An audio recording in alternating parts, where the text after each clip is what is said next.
business went bust. That business went bust. So it's not his fault. He just got laid off because the economy sucks. I think that's I think that's a statement on how hard it is for people like him to rise up in the system. I really loved the scene where they're in the stadium after the flood and they're trying to sleep, and Ki-woo is, he's talking to his dad or whatever, and his dad's like, because Ki-woo the whole time is saying, I have a plan. I'm going to make it. Don't worry. And then some things don't go according to plan. And then after he's like, the dad is like, this is why I don't make plans. Son, never make plans because plans never go according to plan. And I thought that was such a good, I love that scene because it was just, it kind of explained things for me. I was like, oh, this is why they're so industrious, but they haven't been able to succeed. First, because the system doesn't allow them to. But second of all, when you fail a bunch of times, you lose hope and you just decide, hey, nothing's going to go according to plan, so might as well not plan. Then why are they bad at folding pizza boxes? If they're industrious and awesome, like we get shown throughout the movie, and if it's no fault of their own that they're in the position that they're in, then why do they suck at folding pizza boxes? It's menial task, and smart people don't do menial tasks. No. You're a fanboy defending. No. It's a stupid thing that shouldn't have been in the movie. They should be fucking kicking ass at folding pizza boxes. I don't disagree. Like the movie, like if you had to do an awful menial task over and over and over and over, and it was worth like 0.1 of a penny each time, you would do it as fast as you can without putting your actual brain into it. Like, I don't think that they're contrary things. I think it's showing that like they're willing to work hard at things they think are worth it, but like they're not. I disagree with you, David, because the boy comes out with the phone and says, look, I found a video of how we can do better at this job. They're all trying to do it faster. They're all trying to do better at that job. They're trying to do it faster. 25% reject is not like a consequence. I don't think it's a fair. That's like you're bad at it. I don't think it's a fair equivalency to say, oh, they're so hardworking and industrious, they should make every pizza box perfect. They shouldn't, but like 25%, they're bad at the job. Well, obviously one of them was worse at it than the other three. Yeah, maybe it was one of them was really bad. That's exactly. There's 4 of them. One of them's 25%. Well, they don't give that to us. I think it's the mom. My biggest problem with this movie, and this is a really serious issue, is the light switches in the basement. Are they toggles? Are they holding on and off? Really great question, because holy cow, if they're toggles, like he's got to hit it twice for each for an on and off. So each Morse code thing. And how is he going to do a pause? I guess click on, wait a second, click off. I think the way that they were in the movie was that they were not toggles. They were switches. But then how is he doing 3 at once with his head? Because there's 3 switches. They showed it. There's 3 switches. He only does one at a time. Yeah, but then they are toggles. Because the lights don't turn off as they leave; they stay on. No, they don't. Yeah, they do. No, they turn off as he walks up the stairs. That's why I thought it was weird. Because like I was like, wouldn't they all just stay on? But the light goes on and off as he goes up. Perfect movie, 10 out of 10. Sorry. No. What you're saying? There are no flaws. That means that if the lights Drago is king. Yeah. Sorry. If the lights are all off and he wants to signal through Morse code a beep like goes on for an instant and off again, that means he has to hit it twice with his head. No, but he's saying it's not a toggle. It's not a toggle. Hold. And he holds it while he's there, holds it while it's in the middle, holds it on the last one. And that's the only way that... So those lights are just never on? Which is funny because there's no way to leave them on.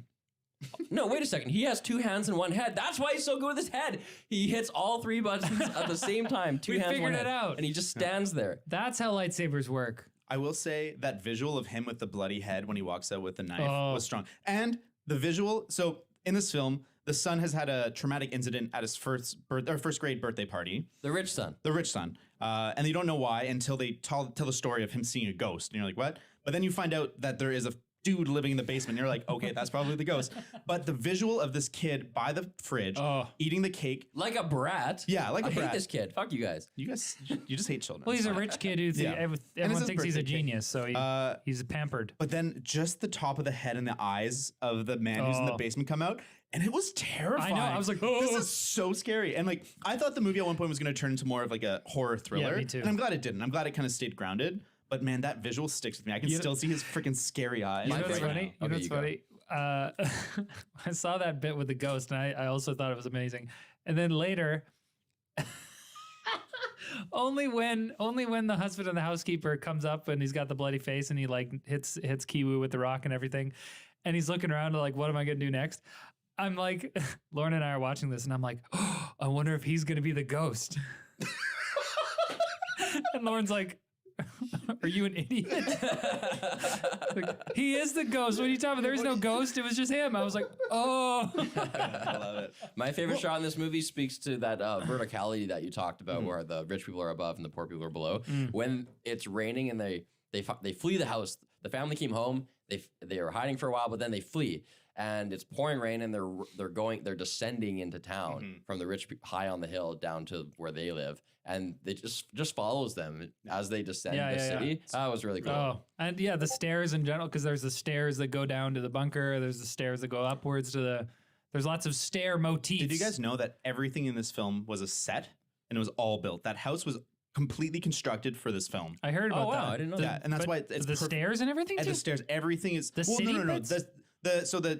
Their basement and the street, that's a set. Right. I'm not sure about the stairs. So I mean, that's probably real. The tunnel's probably Which real. stairs are you talking about? That in that sequence the you're talking outdoor about, where it's the ones. huge stairs. I expect that's real. That's probably a location. But the house, the street, everything, and like they flood it. But it's all telling that story of social verticality and just how impossible it is to traverse.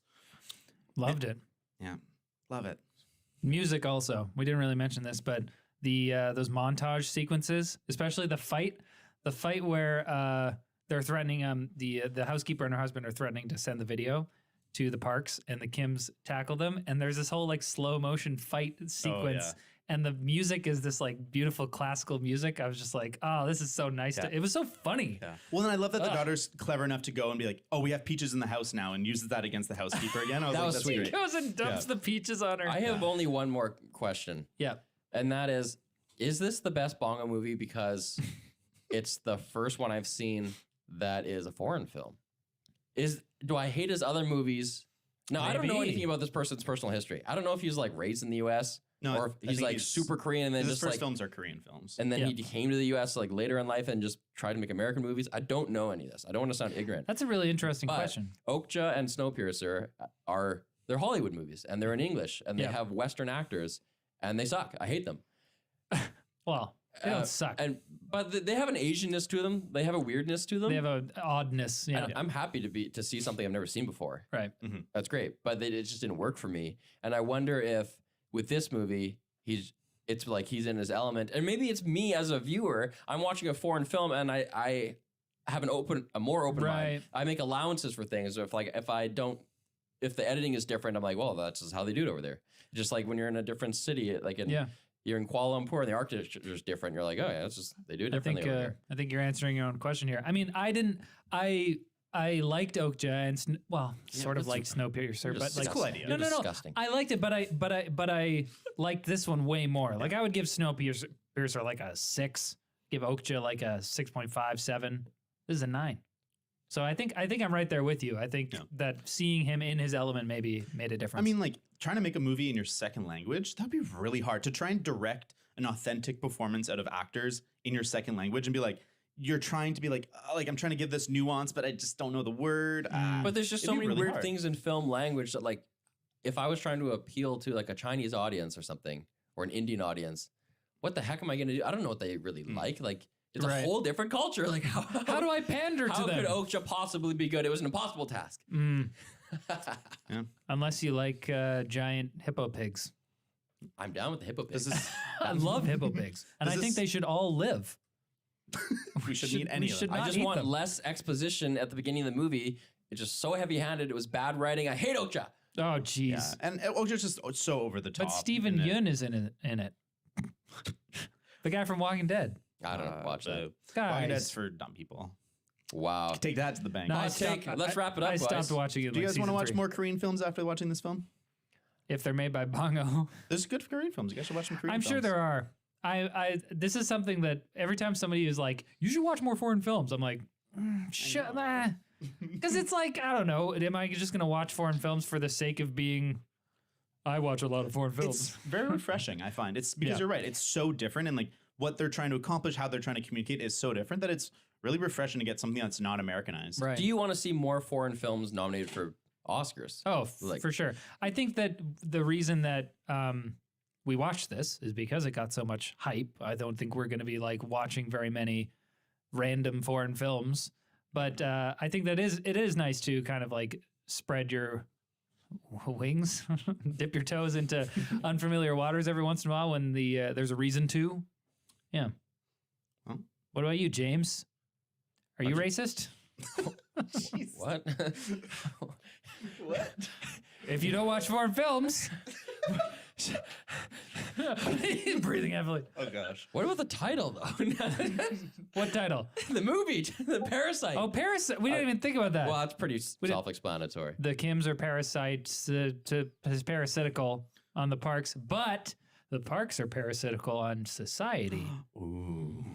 They work together in a Apparently symbiotic. Symbiotic? Well, yeah. Apparently, Bong Joon-ho actually wanted to call the film Parasites with an S, but the film studio thought that Parasite was a better title. You know what's funny? Weird. Bong Joon-ho also wrote The Host, which is a, I think, 2006 horror movie. Oh, I never saw that movie. I Yeah. wanted to though. It looks cool. But If you want- that's The Host. This is The Parasite. Wow. If you guys want a good Bong Joon-ho movie, watch Mother. I think that's his best movie. Other than this, Other Mother. Not the mother with the exclamation mark. Not that one. that one no, fucking sucks. I hate that one. Oh, I wanted to see that. Don't see that one. So bad. All right. Talking about movies we do want to see, we want you guys to give us some feedback. If you like this podcast or hate it, you should rate it wherever you get your podcasts. You should also tweet at us for suggestions of movies that you want to hear us talk about, or reply to other tweets or other. God damn it! You Just can- talk to us on Twitter. You can okay? do It's whatever so you want on lonely. Twitter, And really. engage with us. We want Wow. to talk to you. Where you would be surprised.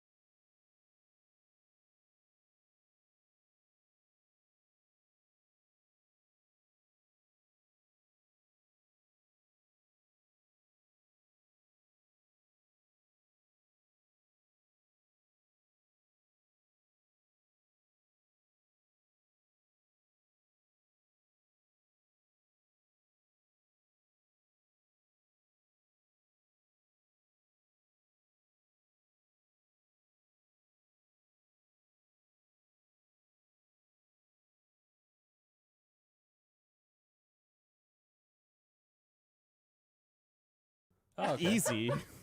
That's like the ultimate. But for he's like, American.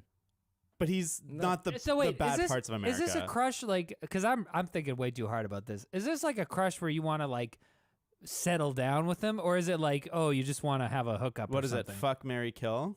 Let's just do all three. No, I can't do. I'm trying to think of one. I Marry, can't- marry Captain America.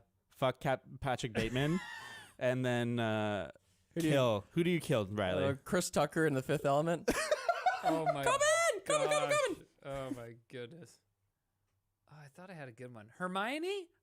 How I look up to Hermione. How You want about to be that? Hermione? Sure. She's smart. She punches She's Malfoy. she's the true hero of that friggin' franchise. She saves the day every time. Harry Potter saves the day, but it's just because he's lucky. you a- Hermione succeeds because she's smart and she Are actually you prepares. a Ravenclaw, Riley?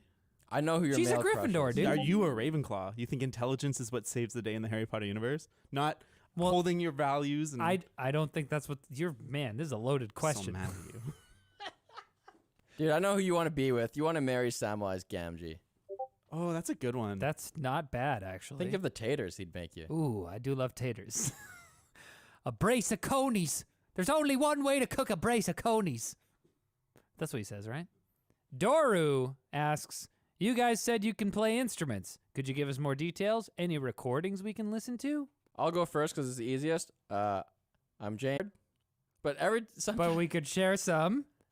sometimes I'll like plug in the monitor so I like singing more than guitar. Right. I learned guitar so I could sing. Been in a band before as a singer, but I sucked. I think you told me that you play guitar when we first met, and then, or at some point, whatever. But when we had the workation, and there was like a fire, and you pulled out the guitar and you started singing these songs. You started playing and singing at the same time. I was like, oh dang, James, a singer songwriter here. Well, the thing is, I have a close friend who's really good at singing, and every time that we're in a situation where, like at a party or something, and Yeah. he sings, there's always someone, usually a girl, who goes, "I really like your voice" when he's done. Oh my God. And that has never happened to me.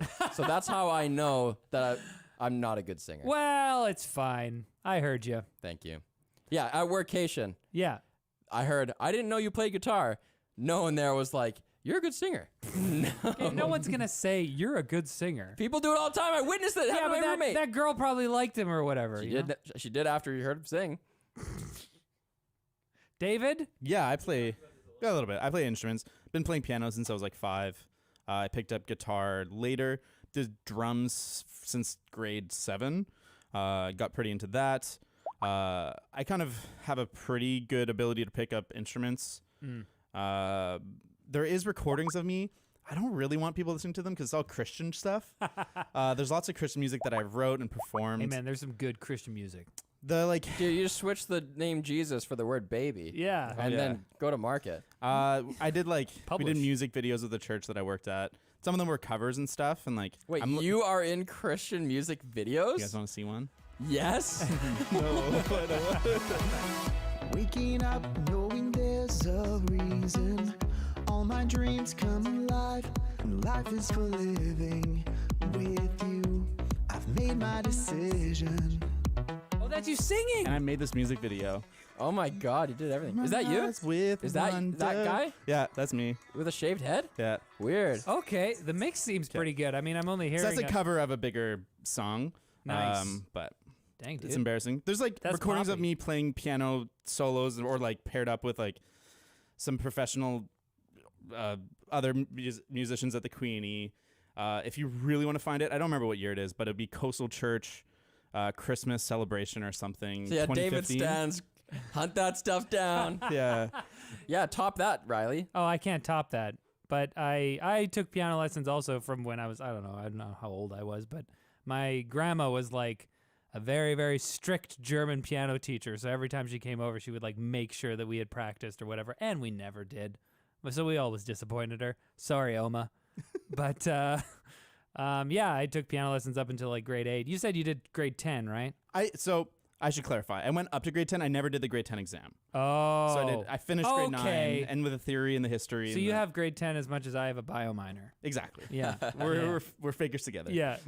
Piano lessons, I played clarinet and then baritone saxophone in high school. And you have a brother named Barrett. I do. So The instrument that sounds like so him. never thought about that.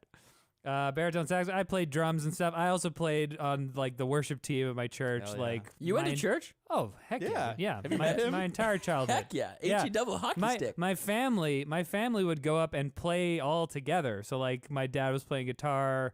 I never learned guitar, which was sad, but I played piano and drums, and occasionally we put up a tin whistle. Have you What? seen those little Really? Irish cool. whistles? Oh my God. Yeah, man. This is so cute. Yeah, dude. Oh,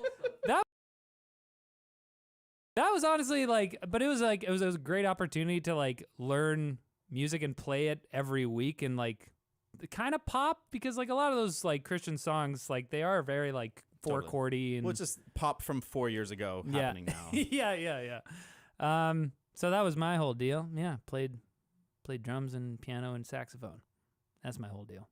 Oh, and I was in a band. Sorry, that's where we were leading. I completely forgot. I was in a band called Gideon's Hill. Oh, do you have any music for us? I definitely do. Yes. Oh man, this is not even the good recording because it's a live show. We won Sounds a like it was battle. pretty good, We though. won a battle of the band, so we won pretty cool. the opportunity to record an EP. So we actually like got to go to a studio and That's awesome.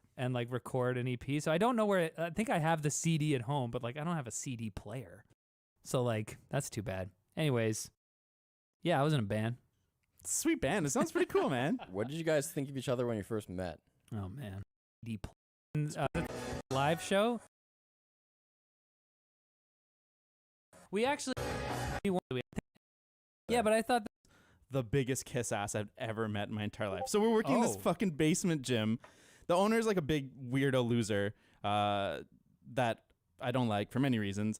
But one of the first times I had a conversation with James, he was like having this deep plan on like how to make the gym successful. And you were like, yeah, but also, yeah, okay. First of all, we disagree on who worked there first. I worked there first. I was pretty damn sure I worked there first, I worked there dude. first. Whatever. Anyway, Guys, I worked there before both of you. and then that was the kind of job where only one person worked at a time. And so the next person would come in and you kind of just hand off to them. Right. And so his girlfriend would come in. So it's like a chicken or the egg situation.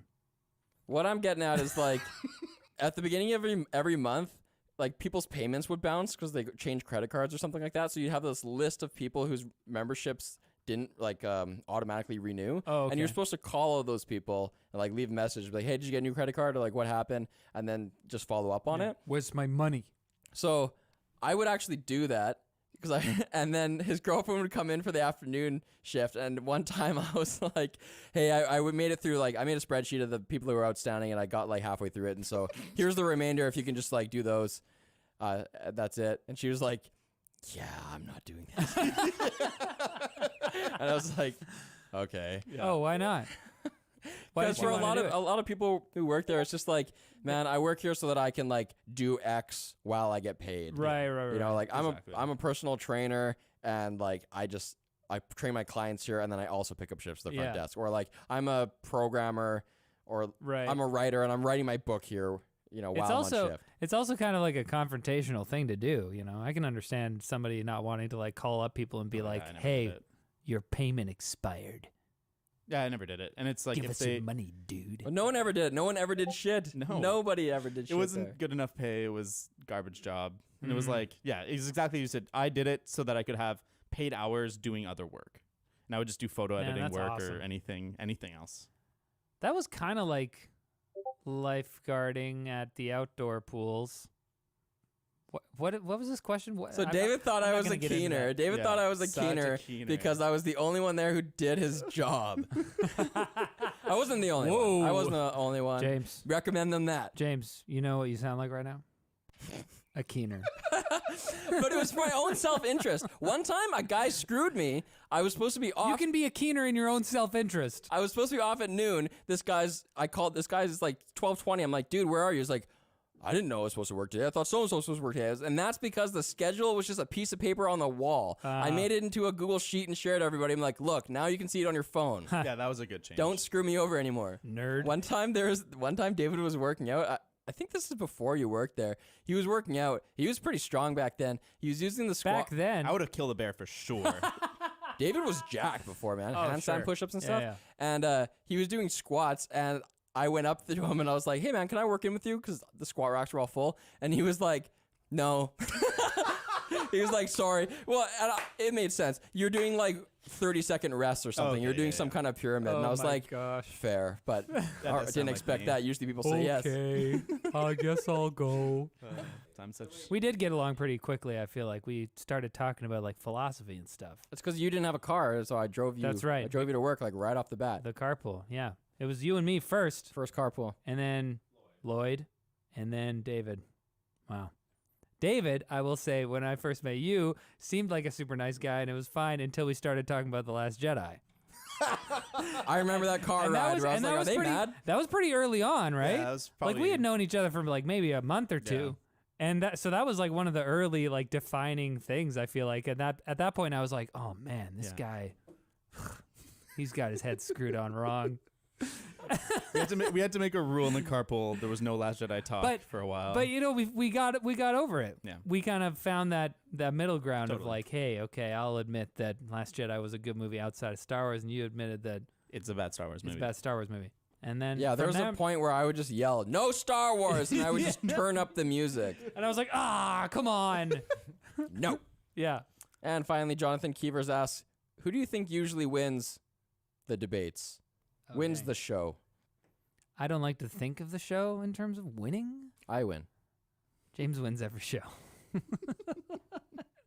Just sits there impassively. That's why I'm at the head of the table.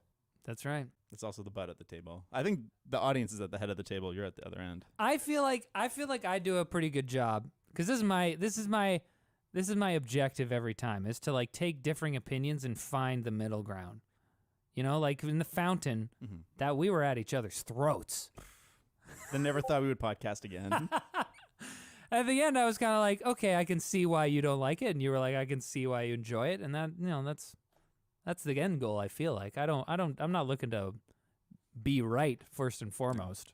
I'm just trying to Yeah. I trying think to find the middle we ground. trade. We're like we all make good points, and I think we're good at admitting when the other person has made a salient point and admitting. I don't defeat. know. You're pretty headstrong. I'm thinking. No? I'm trying. I'm thinking back to like the carpool when we actually had way more debates. Right. Because the car was a bit of a safe space, so we went a little crazier That's true. than we do on air here. You And don't I want to feel hear like- us just arguing. I think Riley is pretty good at bringing forward points that I haven't considered and articulating them and making them go, Oh wow. And David, I either just agree with or don't. And I think he's more like, I don't know if David's getting his mind changed either. I had my mind changed. Yeah. You're projecting yourself onto me. See, look at you. We're about to have a debate right now. Change your mind and say that you don't get your mind changed. No, I said I do get my mind changed. Yeah, I know. Which is Oh, the I opposite don't of- get my mind changed. Yeah, that's Paradox. a paradox. Dang it, you're right. A paradox do is a. you know who wins when we debate? It's the audience. That's right. Or no one.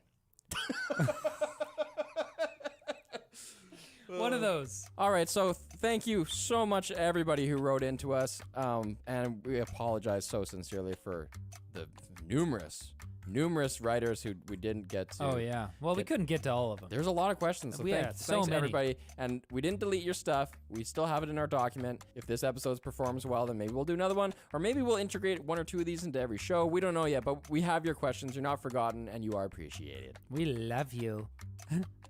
Why did I say it like that? We love you. I'm like doing like a Care Bear. Oh, and by the way, everyone, our next episode may have a guest who doesn't work here. So look out for that. Unknown what movie we're going to do next week, but we're always open to your suggestions. So you can hit us up on Twitter at Carpool Critics or email us at carpoolcriticspodcast@gmail.com. I can't wait to sort through some juicy emails. Also, if you watch movies on an iPod, holla at me. If you watch me on an iPad touch me. Oh no. Stay away.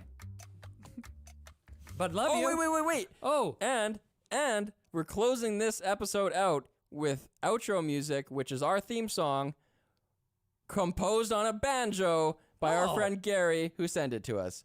Check it out. Gary. Love you, dude.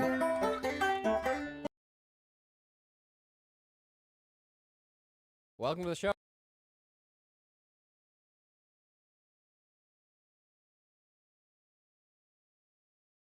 I'm James. I'm David. I'm Riley. And today we are discussing Forrest Gump. We'll laugh, we'll argue. The guy on the stage at the Washington Monument, he says it like that. Anyways, we'll laugh, we'll argue. We might get a little too into it, but at the end of the day, movies is as movies does. Yeah. Spoiler alert. There's going to be a lot of Gumpisms in This this. is so chaotic. There's going to be a lot of Gump voice. I love it. Okay, spoiler alert. Next week, we are doing Uncharted. Fan of the games? Huge David fan. is. I am a big Yeah. fan. I haven't Alright. played any of them. Fan of Spider-Man? Yep. Same man. Okay, Same character. but today, it's Forrest Gump. David, what are you giving this movie out of 10? For better or for worse, Forrest Gump closed the book on a more innocent epoch of cinema where simple sweetness trumped audience cynicism. Allow your heart to lead, and you're going to go places. Okay. 8.6 out of 10. Oh wow. I went there. I was worried that I wouldn't. This is a movie I've seen a million times. I didn't realize how many times I'd seen it until I was saying the lines in the Scene movie by scene. before they were happening. Had And I you was like, seen it as "Oh." an adult? I had, but like probably 4 or 5 years ago, and it wasn't a close watch. It was just like a put it on the background kind of thing, and it holds up. My heart felt things at the right moment. My brain started to interject at some moments, and I had to be like, "Shut the fuck up." Forrest Gump holds up. Riley. I had a couple moments like that too. My only slogan is I don't know much about movies, but I'd say this one is pretty good. What? I don't think that's your best voice. Hey. I have anxiety about doing this impression because I'm like, a lot of people can do it, but I'm just gonna do. I'm not gonna try very hard. Do you? All right. I'm giving it an 8.5 out of 10. I liked it. I don't know. I've definitely seen it at some point. I don't remember how far back, how many times I've seen it. It's been on TV. I don't know. But I enjoyed it. I think normally this is the type of movie that bothers me because it's very, it's linear, but it's very much like a sequence of things that are happening with not. It's not a plot. It's Yeah. literal. It's a book adaptation. It's not a right? hero's journey per se. But it's great. This is a slice of life movie sort of that I love. Not literal, literary. That's what I meant to say. Sorry, guys. Forrest Gump is a timeless and heartwarming movie that makes you think about your own values and approach to life. That's all I have to say about that. Okay, what was that? That was a half accent. Giving me crap. Mama, you ain't gotta die. I was running. Okay, here we go, guys. I hope you like Forrest What Gump. was your score? So, a 9 out of 10, baby. Heck there it yeah, is. let's Something go. bit me. All right. Thanks for our sponsor, Storyblocks, for sponsoring today's show. Ever need a quick clip for a video, but you don't have the capacity or desire to make it yourself? Storyblocks helps you bring your stories to life without sacrifice to time, budget, or resource. There's over 1 million royalty-free assets for you to choose from, including 4K HD footage, Adobe templates, music, images, and a wide array of diverse and inclusive content. There are subscriptions for every budget, so you can choose the plan that works for you, from their unlimited all-access plan, which gives you unlimited video and audio downloads, to enterprise licensing for your entire company. You get access to assets that you need. What are you doing with your hands beside me? Building up the story blocks. Okay, you're just very distracting. We use Storyblocks here at LMG, and it's great. We love it. We use it a lot. You guys should use it too. Take your videos to the next level by checking out Storyblocks today at storyblocks.com/carpool. Block it. That's our old name. Take a story and block it. Thanks to Secret Lab for sponsoring today's episode. Their chairs are engineered to keep you comfortable for long hours at work and play. Their Titan Evo 2022 series chair offers 4-way lumbar support, comes with a magnetic memory foam head pillow that I'm smacking my cranium on right now. It's very soft. Good. And they're offered in different upholsteries, mother effer, like hybrid leatherette.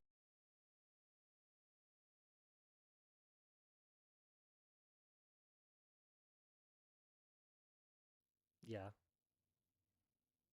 Well, there's a difference between It's scope not creep really and scope just creep. like a successful product and iterating on That it. you want to add more features to. Yeah, it's kind of a different thing. Welcome to the WAN show, ladies and gentlemen. That was a little awkward. We've got a great show for you guys today. We have lots of good topics. Oh boy. See, I always want to see the worst in everyone. So I had taken the situation between Gamers Nexus and Newegg and kind of gone, okay, well, here's all the different ways it could have gone. Yeah, forget all of that. Gamers Nexus posted a follow-up video yesterday basically rough. proving that this is 100% on Newegg. So we're going to talk about that. Also, Scummy. Best Buy is at it again, putting GPUs behind paywalls. So we'll Yep. be discussing that. What else have we got today? It keeps getting worse. There were some contaminated materials at Kioxia, Kioxia. which is Oh, going to cause the no. loss of 6.5 exabytes. Exabytes worth of NAND. So flash prices are gonna go up. That's the order it goes in. You've got your petabytes, and then you've got your exabytes.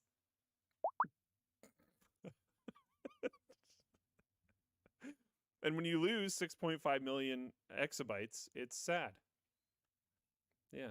So that's gonna suck. Also, RIP Square potentially if stores actually end up using it. But Tap to Pay makes so all iPhones can be used as mobile payment terminals. Whoops. That's going to be a little That's awkward. a pretty big deal. Actually. Let's roll that intro.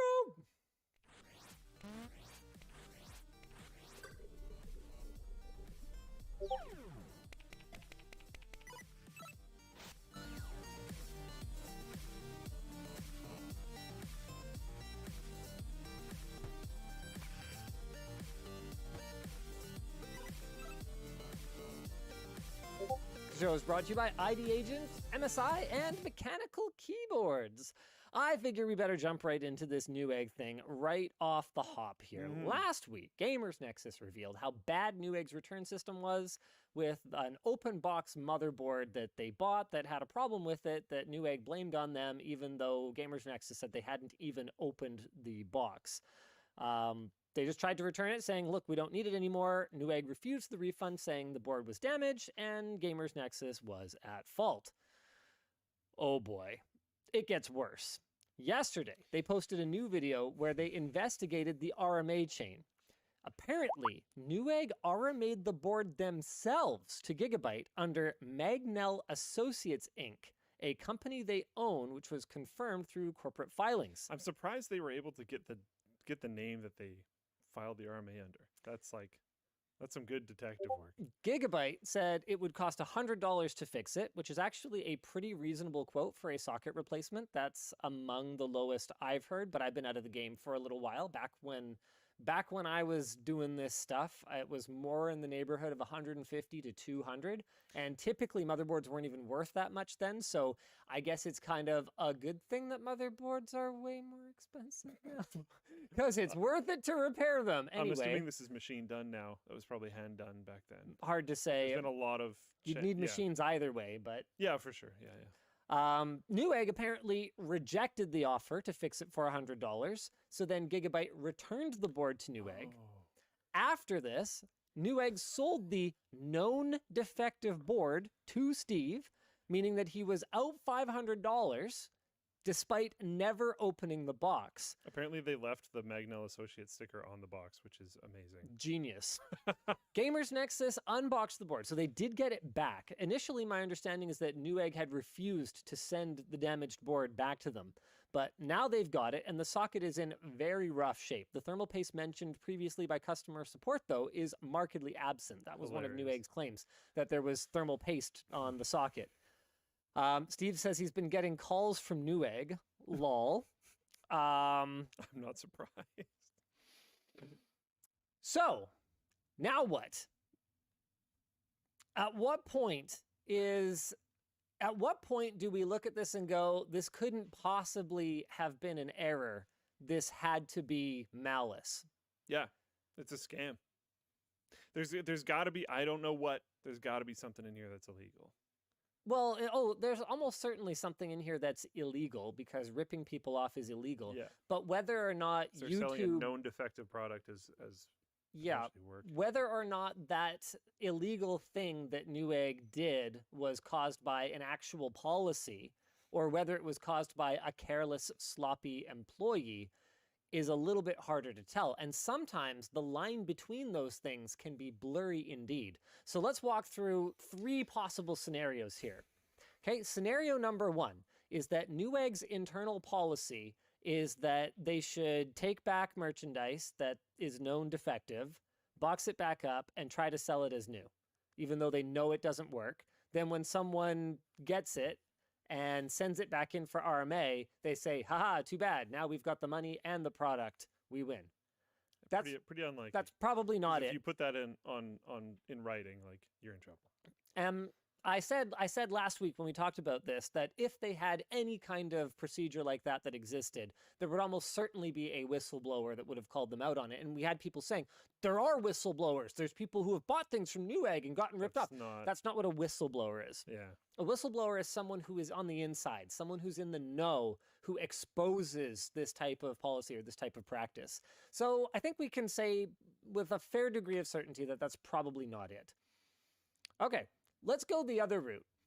We've got someone who just out of absolute dunderheaded carelessness managed to take this board and, like, in a sleepwalking state, pack it back up into the box, carry it out to the shelf, get it scanned back into the system, change the status, because I'm sure they have like an internal RMA like ticket system, kind of like we had at NCIX, get it transferred back to stock, marked as brand new rather than as refurbished, and then manage to sleepwalk themselves back to their station where presumably they woke up having had no awareness that they ever did any of this. So, lunchtime. Yeah. I think that we can probably agree that that is equally unlikely. Yeah. Okay. So let me talk through what I think is the more likely third scenario. What I think is that Newegg's policy is by and large to do things pretty much correctly. And I think that by and large, most Newegg employees are awake at work. I mean, I don't know. I can't actually prove this. Yeah. What can happen sometimes is that in spite of the policy being whatever it is, there can be pressure on employees or benefit structures or whatever that might incentivize them to cut corners in certain ways. Oh, yeah. Say, for example, as an RMA technician, I was incentivized to have a very low rate of discard, right? Because when something comes in for customer RMA, right, there's a number of different paths that it can follow through the system. So it could be defective at no fault, and it goes back to the manufacturer, and you get a new one. It could be defective at fault, and then it would go back to the customer and they get nothing, or you just keep it and dispose of it and you keep their money, right? So those are two options. Newegg clearly has a favorite one here. It could be defective, at fault, and you do the repair, like what apparently happened with this particular board. But there's different paths that it can follow. Now, there are cases where it might be that it's not the customer's fault and it's not the manufacturer's fault, and you might have to just eat it. Like, say, for example, it comes back and in testing, you realize, oh, the board is working just fine. We could sell it as an open box, and then you drop it on the floor. Now that's your problem, and you need to eat it. So it could be... Just one quick thing. Someone in chat said it was marked as open box. You should watch the content to report on it correctly. I never said it wasn't marked as open box. I said that internally in their system... During your sleepwalking thing, you said scanned in as new inbox. He knows... Yeah, but I'm talking about like a UPC. Yeah. Yeah, so because you got to remember, like... How do I say this? Not every person working in a warehouse, like picking and packing product, is looking closely at what they're doing, right? So just because the box was clearly labeled doesn't mean anything. If it was in a pile and the number matches the number, it is quite possible that regardless of what markings are on it, someone could just grab it and put it in a box and it could get shipped out. Anyway, so sorry. Where was I saying? What was I saying? You were talking. Right. Third possible outcome. Yeah. So you might have incentives to avoid certain final outcomes for RMA experiences, and that might lead you to do things that are unethical or outright illegal, that are destructive to the customer. Now, it's one of those things that's really frustrating for me because it gives Newegg a layer of sort of plausible deniability if they can, and we haven't seen yet how they're going to respond to this. To my knowledge, they haven't actually addressed it publicly yet. So I don't know what yarn they're going to spin, but it does give them a layer of plausible deniability if they can just pin it on an individual employee and say, oh, well, it's their fault. So we've seen this kind of thing before. And I'm not saying this is absolutely what happened. I'm just saying it seems like the most plausible one. And an instance of this would be the experiences that we've had dealing with Dell. That's what I'm reminded of. I think you could make the argument that Dell has done things, as we've gone through our secret shopper experience with them, that are unethical, illegal, and in some cases, both. Whether it is pushing financing on us, or whether it's adding extended warranties to our order that we never agreed to, or whether it's arranging for us to ship our computer to their depot when we actually had an on-site warranty that we had paid for. Like, there's plenty of things that they clearly did wrong. And my belief is that even though Dell has talked to me about these experiences and said, this is not the experience we want people to have, it is my belief that because of the way their representatives are incentivized, because of the way that they're compensated, there's basically no other way to survive. So they could say, well, our policy is to offer nicely, but clearly, if you're in the know, you get pushy about it, you get them commissions, and you manage to, eat a nice dinner every day that month instead of scraping by or whatever that difference ends up being. But I suspect it's a big one based on the consistency with which we've seen that behavior from Dell. So have you seen Paul's video?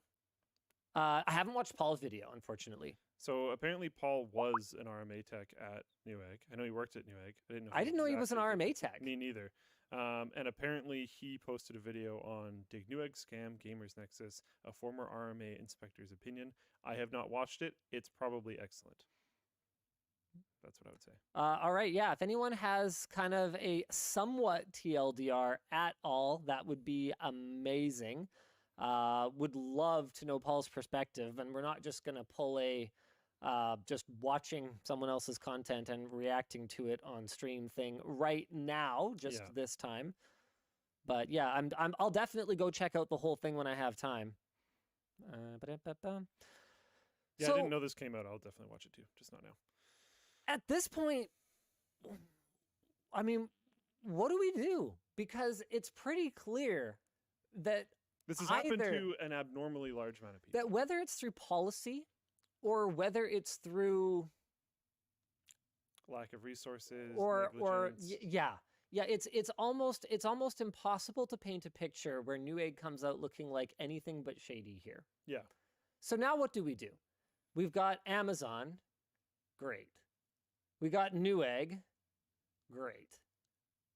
Where do you buy your computer hardware? I mean, Micro Center technically does have an online presence, and they've been pretty good from what we've seen so far. We've worked with them a lot, and typically, especially when someone shows up in a sponsor spot with us, we will get people crawling out of the woodwork to tell us about their bad experiences with them. And by and large, everything that has come out about Micro Center has been very positive. If I was American, my reaction to this would probably be to go to Micro Center.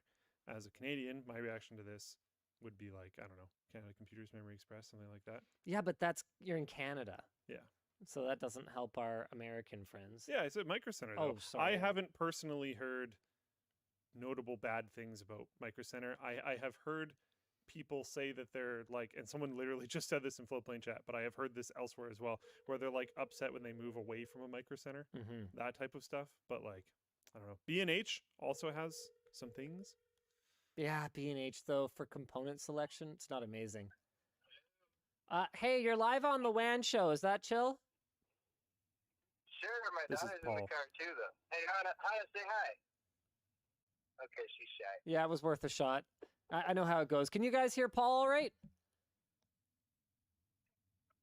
Okay, hopefully the chat's going to let us know. All right, so Paul, I actually did not know about your video before we came on stream and we wanted to talk about the Gamers Nexus thing. And I figured, hey, since I've got you on speed dial anyway, can you tell us a little bit about your experiences as an RMA tech? We already told people to go watch your video for the whole story, but I needed TLDR and I didn't know where else to turn. Sure, yeah, and thank you. I mean, it was my job for about a year. It was within the first year that I joined Newegg. It was part of customer service, but I worked out in the RMA warehouse, which was attached to the same build. It was all in the same warehouse facility. Interesting. So at Newegg, at Newegg, the structure then is that RMA technicians also reply directly to customer tickets? I can't speak to how they do it now, and I think it might be different now than it was then. Like, the point of my job at the time was to have someone who could talk to the customer and communicate and be like, oh, okay, take special circumstances into account. But, you know, I was also a customer service agent, not a warehouse worker. CS agents, I think, get paid more. So I'm not sure if at some point they decided that they should separate that, and now there's a different team who looks at, you know, special RMAs in the warehouse versus the CS agents who are actually in direct contact with the customer. But at the time, like, I had that ability, so I was there physically holding your return and also emailing back and forth with you. So it was a pretty, you know, there wasn't any communication gap there. Got it. Okay. And so from your experience working at Newegg, what are the odds that they could have accidentally sold this motherboard again, knowing that it was damaged? I mean, that's another good question. And also, it could also be something that is two separate departments at this point.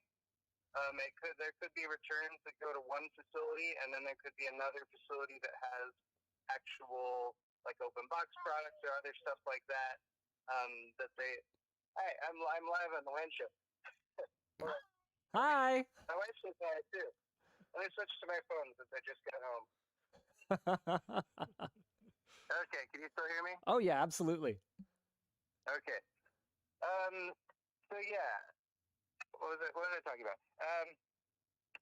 It's entirely possible that wherever that open box, like whatever route that product took, as far as Newegg getting it, returning it back to Gigabyte being like, no, we can't accept this, or you have to pay for it. And then I don't know how it got back to Newegg, and then how it got back into Newegg's inventory. That's the big mystery. And Right. whether that was intentional or not, that's obviously the question mark. Is there someone there who's like, oh, I'm going to take this product that was otherwise a loss and try to make something of it? Yeah. But and he's dead. Let's see if he comes back. So one interesting thing, and this was brought up on last Wednesday, I believe, Yeah. is that Liaison Interactive purchased out Newegg in 2016. 2016. So Paul would have worked for them before that. Hi, you're back. I'm back. So you kind of pitched the maybe an enterprising employee who was trying to, make some extra money for the company by selling a defective motherboard to someone or whatever could have conceivably done this. And you know what? That might have been one of my possible hypotheses as well, because I remember back at NCIX, the eBay department, and this was honestly what I felt probably happened with that fiasco where MSI was caught scalping GPUs supposedly. And my understanding is this ultimately was what happened, is that the eBay department is not necessarily involved in every strategic business meeting and will sometimes just go and do very random rogue stuff. So I can tell you from my experience at NCIX, once something made its way into eBay land, the odds of something sketchy happening went up exponentially. Like they were much higher. But the problem for me is that this is a product that was just not bought on eBay. Like it was just bought on Newegg.com. Yeah, that combined with, how they're labeling the open box stuff a lot less obviously now, that's a concern, because it isn't. It's not the kind of product that should have been sold as a new product. Like that should be completely separate inventory. But once you get into the stuff that has already been handled or returned or damaged in shipping or something like that, all of that. I will say that when I worked in the RMA warehouse, stuff piled up. Like there was stuff that arrived that even I was like, well, it's not. I'm not responsible for it or whatever. Things would just get shoved off into the corner because there was nothing else to do with it. And eventually you might have someone come along who's like, let's try to make more profit out of this stuff, regardless of its condition. But yeah, I think if you want to give Newegg the benefit of the doubt and assume that there is maybe a problem here that could be fixed, if there is someone at the company who is making shady decisions and deciding to take products like that and try to resell them and be like, aha, the customer is just going to get screwed over, but we'll make some money. Like if that person gets rooted out, then cool. Right. If there's someone who has oversight over this who is also aware of it and it's, a bigger problem than that, then obviously that's a bigger problem, and people should hold them accountable for how they're treating customers. The most unbelievable one to me, because I don't even actually necessarily mind that the label's not super obvious. I mean, going back to NCIX, our systems weren't particularly advanced, but I can tell you that our internal label would say refurbished on it if it was anything other than brand new, and it wasn't super obvious, but what would happen is we tracked it electronically. That's why I was saying earlier in the show, I said, well, hey, someone would have had to manually move this thing out of the RMA pool into not an open box and not a refurbished pool, but into a brand new inventory pool because, and I'm assuming Newegg has to have at least this level of sophistication. There was absolutely no way that on a customer invoice, because the way it worked is you'd get the bin. The bin would roll down the conveyor, and then we had the scanning station that would verify the contents of the bin against the physical invoice at the time of, before it would go on to the next conveyor where it would be boxed and shipped. And so the way that process worked was every single item in the bin would be scanned against the physical invoice, and then we would check electronically in the system to make sure that the electronic version of the invoice matched the physical one and that matched the contents of the bin. And there was no way to scan an open box item onto a brand new purchase because they were separate inventory pools. And there is just no conceivable way for me that even if you could miss the label, right? You can miss a label. Okay, you can miss a piece of text or a piece of tape or even a big piece of paper taped onto something. You can miss that, conceivably, if you were sleepwalking. But there's no way. The sticker on the motherboard was massive on Steve's. Yeah, but there's no way that you can miss. There's no way you can miss a misscan where it says, "Hey, this order is not complete." Like, we had a sound that played. Like, it wouldn't let you do it. It can't be that bad. And that should be to prevent the wrong item getting put in the box and shipped to the customer. So I guess you're questioning whether he even got the proper item that was supposed to be sent to him, or if just somehow, oopsie, in the warehouse, they tossed in this random crappy open box motherboard with bent pins versus the one that they were actually supposed to ship. So the chat's clarifying that it was marked open box. So that's fine. But either way, guys, inventory pools at an organization like an NCIX or like a Newegg are going to be tracked separately.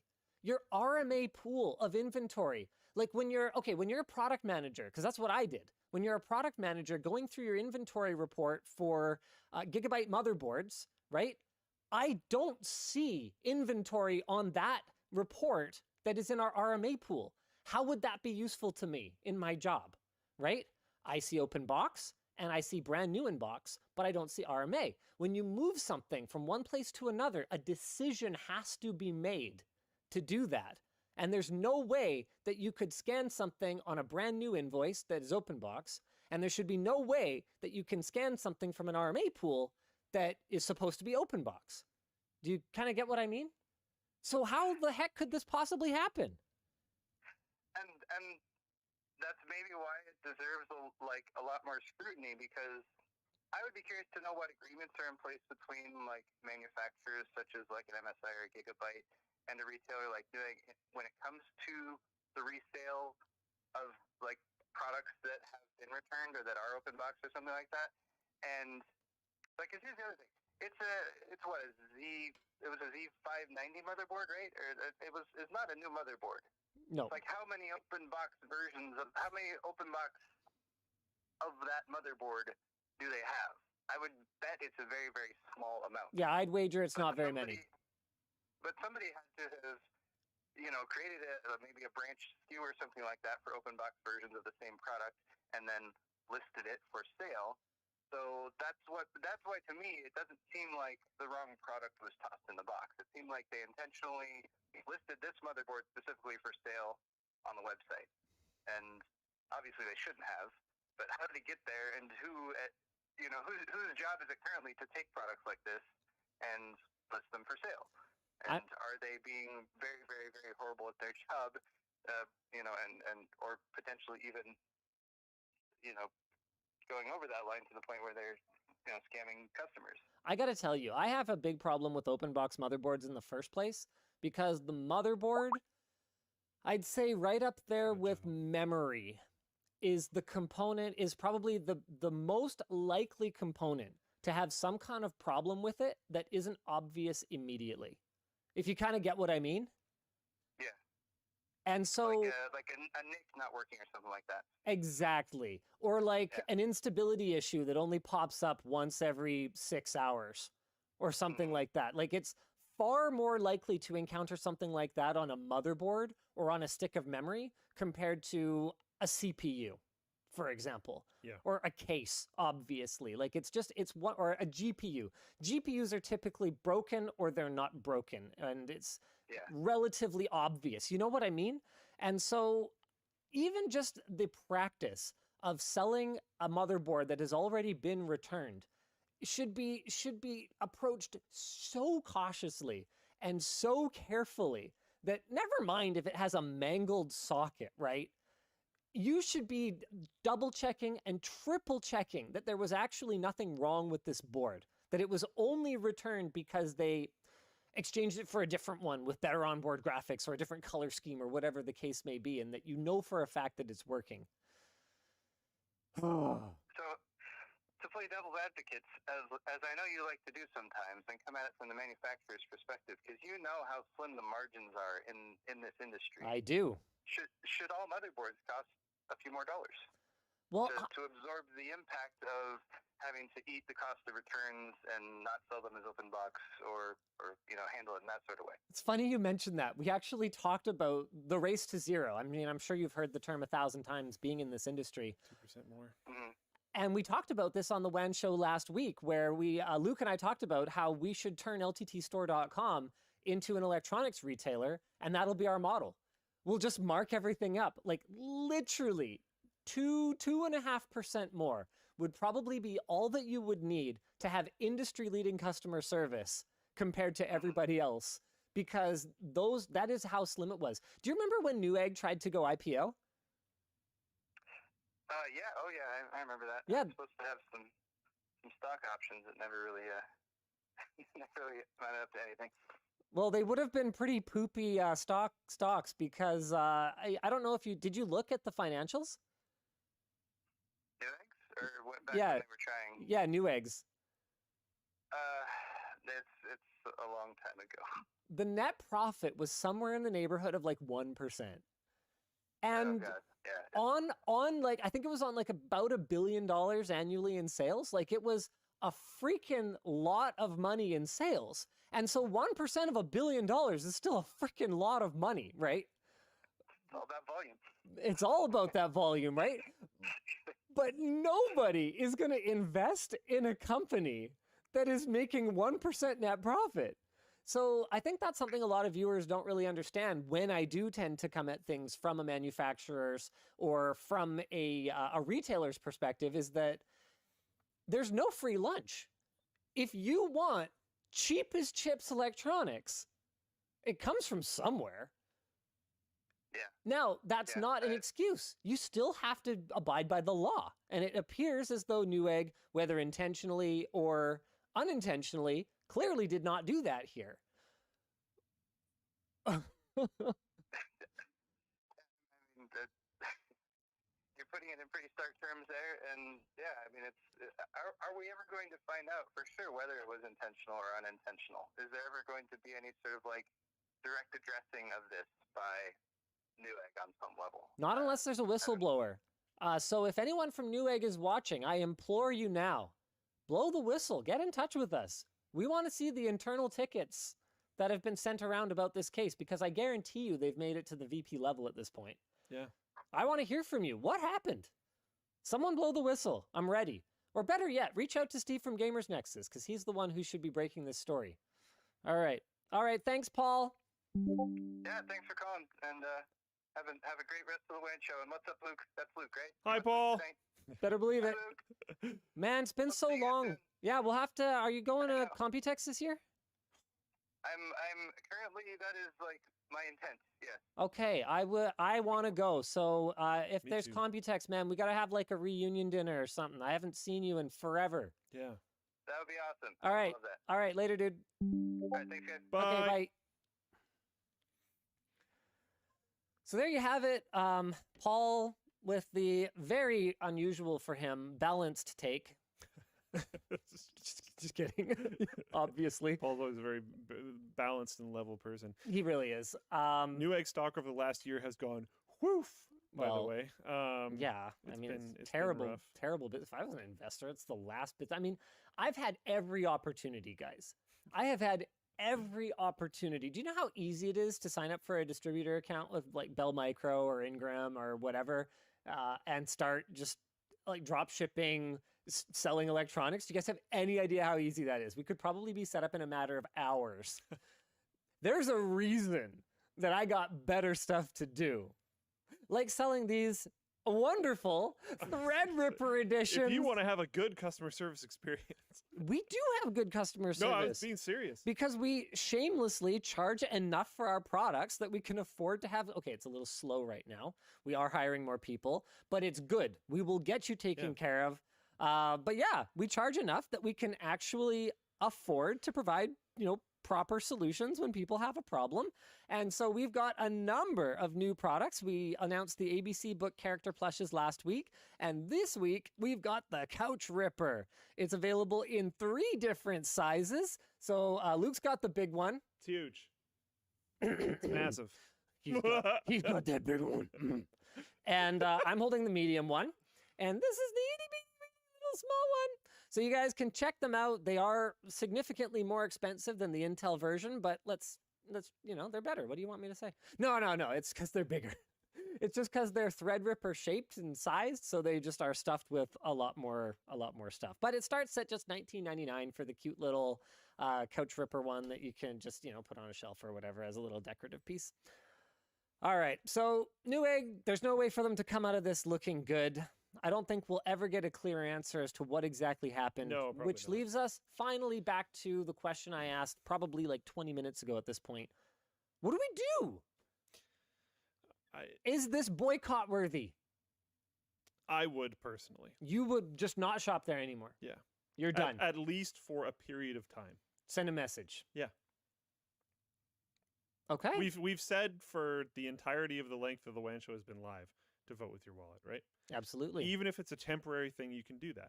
Send So a message. If I was a consistent Newegg customer, I would pause my Newegg customer-ness for at least a temporary period of time. What do you think is fair? What do they deserve? A quarter? 6 months? A year? I'd do at least 6 months. You'd say 6 months. Yeah. But that's on like a personal level, right? So I was feeling like 6 months was a pretty good length Yeah. of time as well. What is my level of impact here? I mean, I can tell you right now, we've paused working with Newegg from a sponsor standpoint. Like as a Canadian, Newegg isn't my go-to for buying electronics anyway. They do have a store up here, but they're not necessarily as competitive with, Canadian first retail outlets. So I would just go to Memex or I'd go to Canada Computers or whatever. I've been going to Memex. I like that they have a very local place. I like picking up my stuff. I don't really know why. Mm-hmm.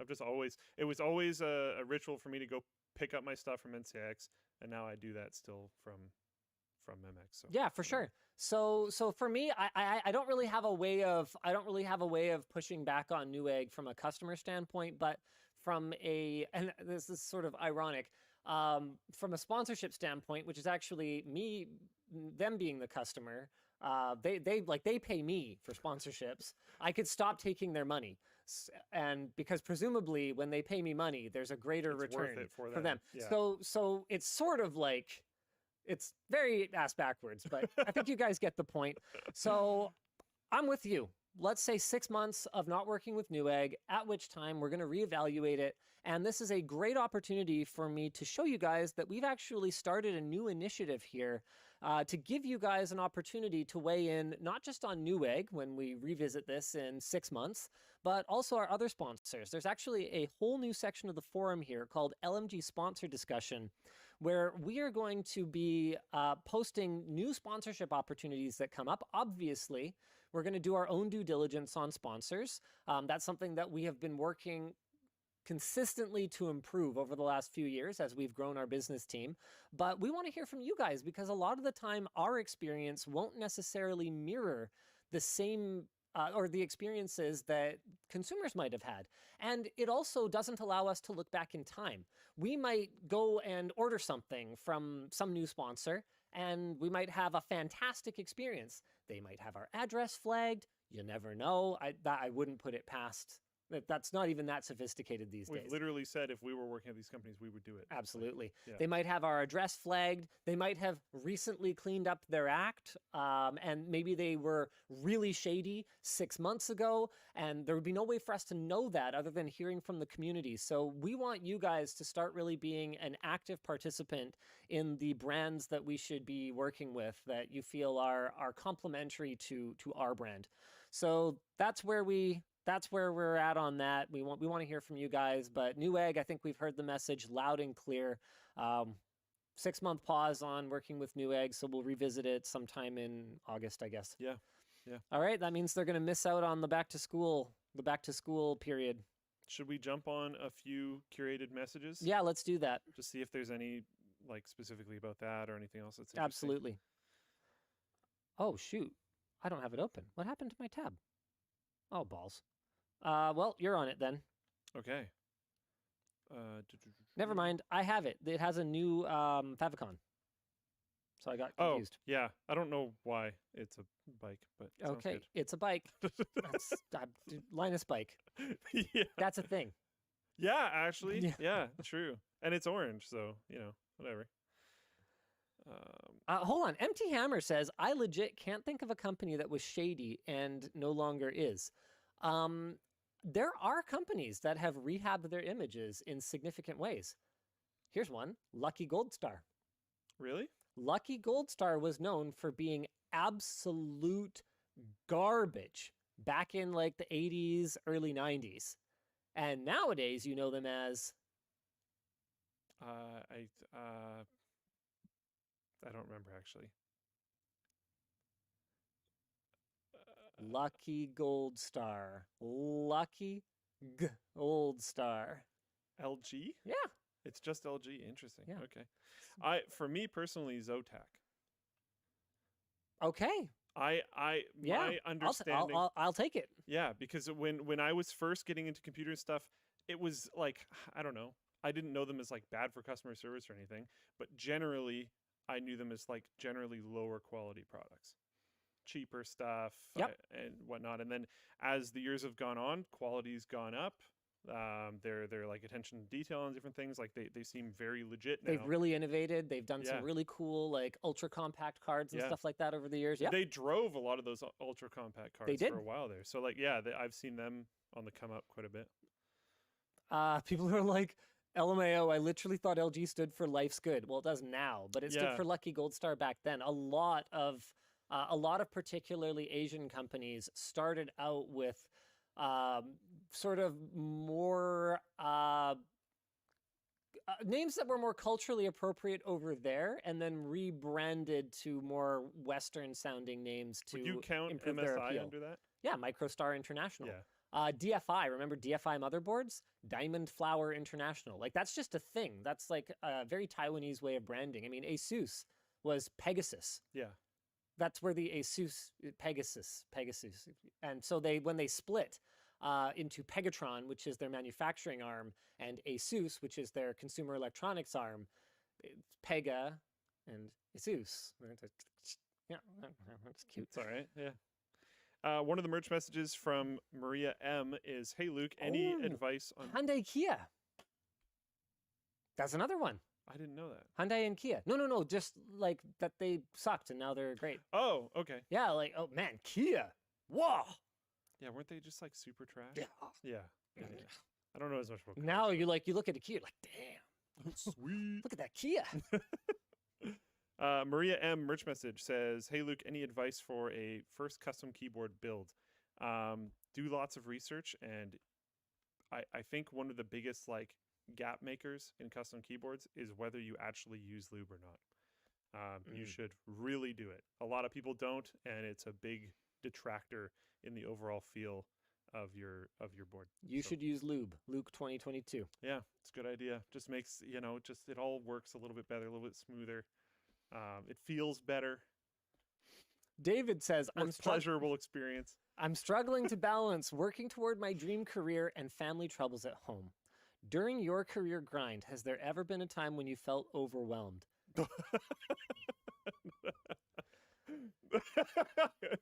Okay, so at risk of TMI here, my wife and I have a dual head shower, and we often shower together. And we've actually found that when we're in the shower together is one of the few times that we can like really talk, because you're not doing anything else when you're in the shower, right? Like, there's no kids bothering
bothering. Well, okay, we're married, so clearly that doesn't happen anymore. No, I'm just kidding. So when you're in the shower, your attention is focused entirely on each other, other than some absent-minded soap in the pits, if you know what I'm saying. So we've had a lot of like big talks in the shower. Yeah. And one of the times that really stands out to me is a time that we were having like quite an emotional talk, and like she was well quite emotional and talking about how I keep saying we got to reach this next milestone. And then we reach the milestone, whether it's moving into the Langley house that we used as an office, or paying off the Langley house, or getting moved into the office, or paying off the office, or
Hiring this next set of writers, after we get this round of writer hires, it'll be fine and I'll have more time. And she's like, you keep pushing, you keep kicking this can down the road. You keep saying, okay, when we have kids, I'll be family first. When the kid's old enough to remember anything, I'll be family first. When this, family first. Well, when is it going to happen? And you know, when am I going to be first? When are you going to focus on doing stuff with me, with us? And what we both ultimately came around to, what we realized, is that even though our life is consumed by work and by taking care of kids and by, you know, things that you know, I think a lot of people would consider to be chores, right? And even though we never took a break. Like, we went straight from dating to marriage. We took a 2-week honeymoon. That was it. And then we buckled right down into it. I mean, we got married in April, and we had our first baby in April. All right? And it was not shotgun wedding, not the same April, the following April, okay. but we basically got back from our honeymoon and got down to it, right? So we never really like took a break. And you know, I think that's been really hard. I think that's been really hard on both of us, and especially Yvonne. And what we ultimately came around to, and what I think has given us both a lot more peace, is that we have to see those choices that we made as things that we do together. Yeah. It can't be like, oh, all we talked about this week was work and parenting. It has to be work and parenting is what we do. For better or for worse, those are the life choices we've made. Those are our hobbies. Those are, you know, maybe we don't build model ships in bottles together. Maybe what we do is we parent 3 amazing children together. Yeah. That's what we do. That's what we do together. And so ever since we reframed work and we reframed childcare in that manner, it's been far less of an issue for us. I mean, obviously, you have to set aside couple time. You have to. Yeah. You have to spend one-on-one time together doing nothing but just looking at each other and talking to each other, because otherwise you will not make it. You could, well, I guess I told myself I wasn't going to have any hot takes today, but I guess that's one. And I man, I forget where I was really going with this, but the point is, where did this even go? Did you ever feel like there was a time when you felt overwhelmed? Yeah, absolutely. How'd you stay positive and focused? I mean, working on things together was a big part of it. And that was a big part of that conversation too, is that yeah, we're doing this thing and you know, okay, it's called Linus Media Group, and that's not always easy for you because you're in the background a lot of the time.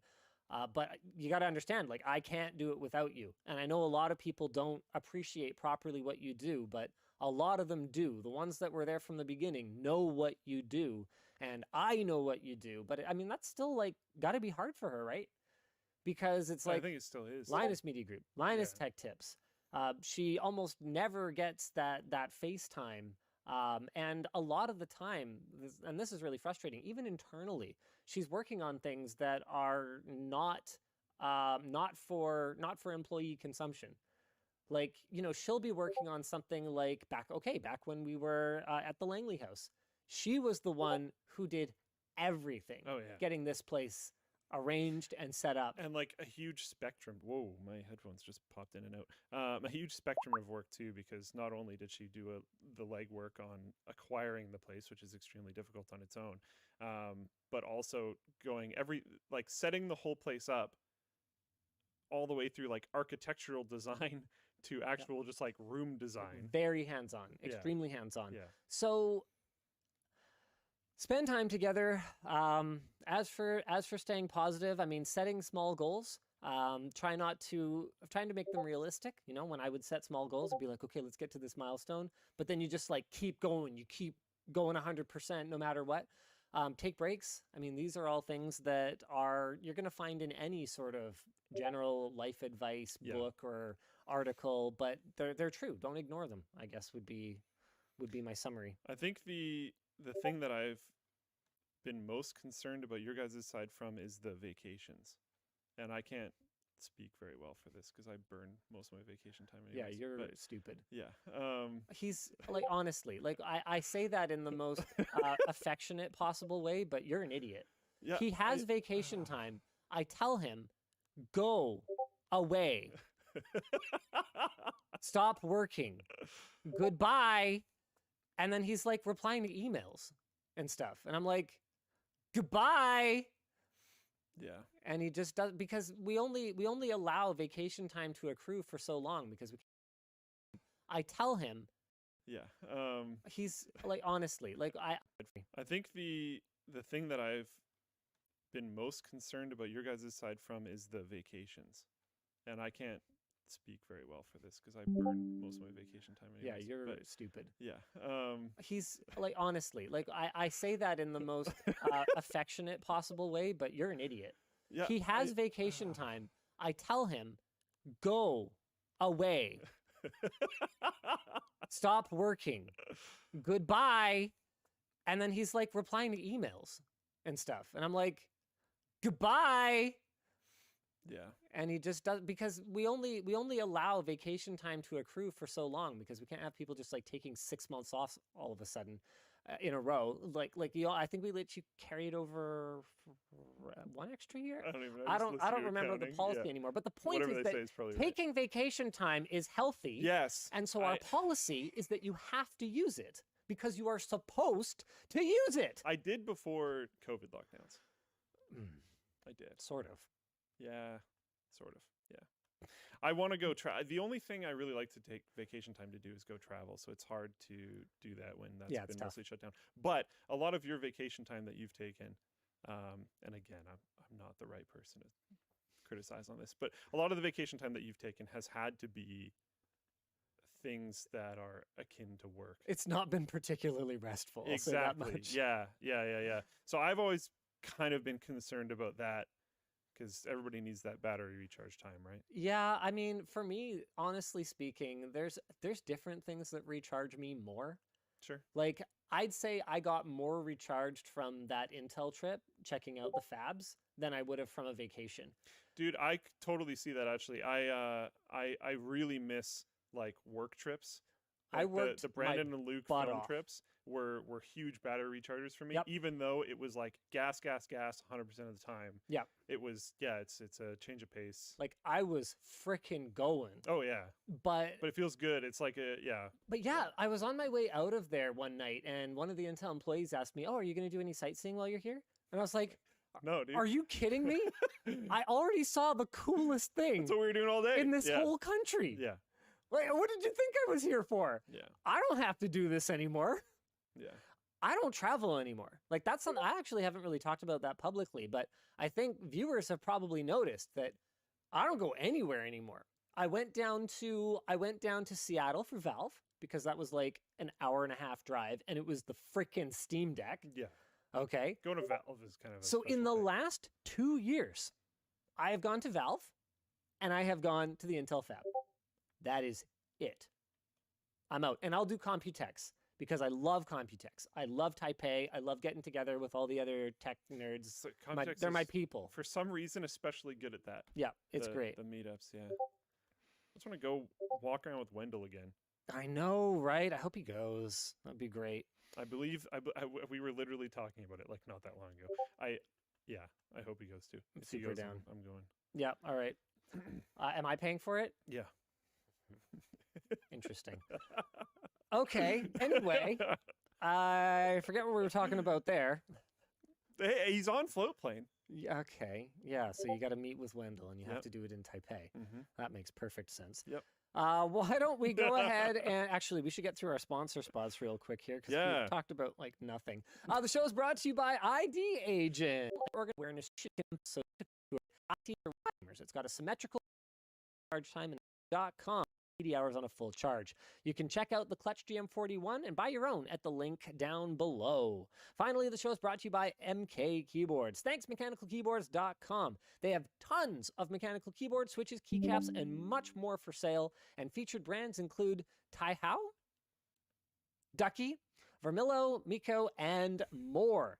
They also have learning resources if you're looking to learn more about switches, boards, and what layout is right for you, and they offer free shipping in the United States of A. You can check them out and use code LTT at the link in the video description today. All right. What's our next big topic today? I'm just looking at these merch messages, but we do have a few things. There's the Best Buy thing. Oh, yeah, Best Buy's at it again. Okay, so tell me this. What is the difference between Best Buy's controversial Total Tech membership, okay, which has already been used to block off access to PlayStation 5s and Xboxes? What is the difference between their Total Tech membership and, say, for example, a members-only store in the first place like Costco? Tell me. Because now GPUs are behind the Total Tech paywall. And there's been a whole lot of shenanigans around this because some people didn't have it already. And they went to get it so they could buy a GPU, but they were all gone. And then it's like $200 a year for a Total Tech membership. And they're like, where's my GPU at, yo? I think one of the big differences is that the Costco membership, I believe, is like $40 a year. And you get money back and stuff. Only with the credit card, I think. Or is that with the... No, with the executive membership. But that one's cost more. That one's way more. Right. So what's the difference? Why are people so upset? I'm playing devil's advocate, to be very clear. I don't actually think it's all that different. There's a difference because you can still shop at some of the store. You just can't buy the like highly desired items. But the Total Tech membership comes with other stuff as well. I don't remember everything in it. Extended warranty, and I can't think remember you like what else, automatically get whatever it's called. I don't remember, but the Best Buy exclusive extended warranty thing. Yep. I think you automatically get some amount of Geek Squad coverage and some other stuff. I don't remember. Chat's good. Chat's going right now. They're going right now. It's great. The difference is price. It's $200 for a chance. Yeah. Okay. The fact that it's a chance you guys is are right. super Look, brutal. just let me play devil's advocate, okay? Yeah. The price is super brutal. The fact that it's a chance is super brutal. Yeah. The fact that Costco's membership gives you access to everything in the entire store at a deal instead of just the opportunity to buy something at MSRP. It's not even a deal. Yeah. It's basically a reseller program that you enroll in disguised as a consumer program is sort of my take on it. Now, something I don't know. I'm not American. I don't shop Except at maybe. American Best Buy, so I have no idea. I've never actually looked into buying this for myself. But can you buy more than one GPU if you have a membership? If there's anyone who's got a membership, let me know. Or do they use the membership as a way of validating that you are just one person, to make it difficult to justify buying a new membership for every time you buy a GPU, like eating into your scalper margins? Tell me that. The fact that it's paying for a chance, I find actually rather hilarious. I honestly think the inclusion of the other benefits under the Total Tech program is mostly so that it doesn't just look like you're paying to enter a lottery. Yes. But as a reseller, you would certainly benefit from extended warranties. Oh, for sure. Why not? Yeah, it sure is interesting. Blame It on Dev says there's no limit. Zerfel says you can as long as it's a different brand. And Medav Levan says, I have no idea what buying a GPU feels like in any capacity. Oh. That's sad. To be frank, it's not that great. They're very expensive. Even when they weren't like this, they were still pretty expensive. Have you started your Steam Deck exclusive? I haven't. I'm not going to do that until after I do the review, because I want the switch to the Steam Deck to be on final software. And final is a very funny word in this case. But That's fair enough, though. Yeah. I want to have the customer experience release software using exclusively the Steam Deck for a month. Yeah, that's my goal. Sure. Because I was going to say, like, honestly, at certain prices, like, I have heard people that didn't know you were going to do that mention, like, a reasonable upgrade path might be buying a Steam Deck as my new computer. I know, right? Which is just crazy. But Kalefuss in Floatplane Chat says you can buy different SKUs, but not more than one of each. So a friend managed to get the entire Founders Edition series, other than a 60 Ti, with the tech whatever it's called, Total Tech membership in the drop the other day. So there you go. Thank you for clarifying that. And for us. if you're a kid or a teenager or whatever, and you really can't find a card, you don't want to try to support scalpers, you buy this thing, and then your opportunity doesn't really come up. Like, that's got to burn so much. Oh, that sucks. That sucks. $200 is Hey, at least you've got an extended warranty. The stuff that you didn't buy. Thanks, Dell. Oh, wait, sorry. That's brutal. Because, like, what I remember back in the, like, what was it, PS4? I don't even remember what they called the Xbox of that generation, but whatever. Xbox One. Xbox One, yeah, the PS4 and Xbox One launch. We had a conversation topic talking about how, like, $300 was the, like, monthly extra spend for a household price point target thing. Yeah, like, just talking about why is it that, you know, your entry level consumer electronics, but still premium. So, you know, like, why is it that, you know, an iPod, you know, the base model iPod is $300 and a game console is like $300 to $400, and like all this stuff is around that price. And we were kind of talking about how that's that threshold between I can spend this money without thinking about it at all, and I have to save up for multiple months. It's like riding that. It hits a lot of people within that column, yeah. So the fact that it's $200 and that's such a significant portion of that amount of money. Yes, it's been a decent amount of time since then. Inflation has happened. That number has probably gone up a little bit, but still, $200 is like, that's a very considerable amount of money. Oh, it's a ton of money for a chance. It's a ton of money. What the heck? That's brutal. Man, have you ever tried to look at the YouTube chat? It goes so fast. I can't even. Anyway. Yeah, it doesn't like buffer send like Twitch does. Sir Flufficus had a really good point here. The Steam Deck CAD files are a big deal. Valve released CAD files for the Steam Deck housing. You know, it's funny. I asked them for them prior to launch because we were considering working on a case before we found out that Valve was going to make their own case and just include it with it. So we're like, oh, okay, well, that's pointless. But we were going to do a case that would like fit inside the backpack for the Steam Deck. Oh, okay. I think the Steam Deck's going to be just such a game changer. They're going to sell so freaking many of these things. Anyway. If they can make enough. Yeah, well, that's a thing.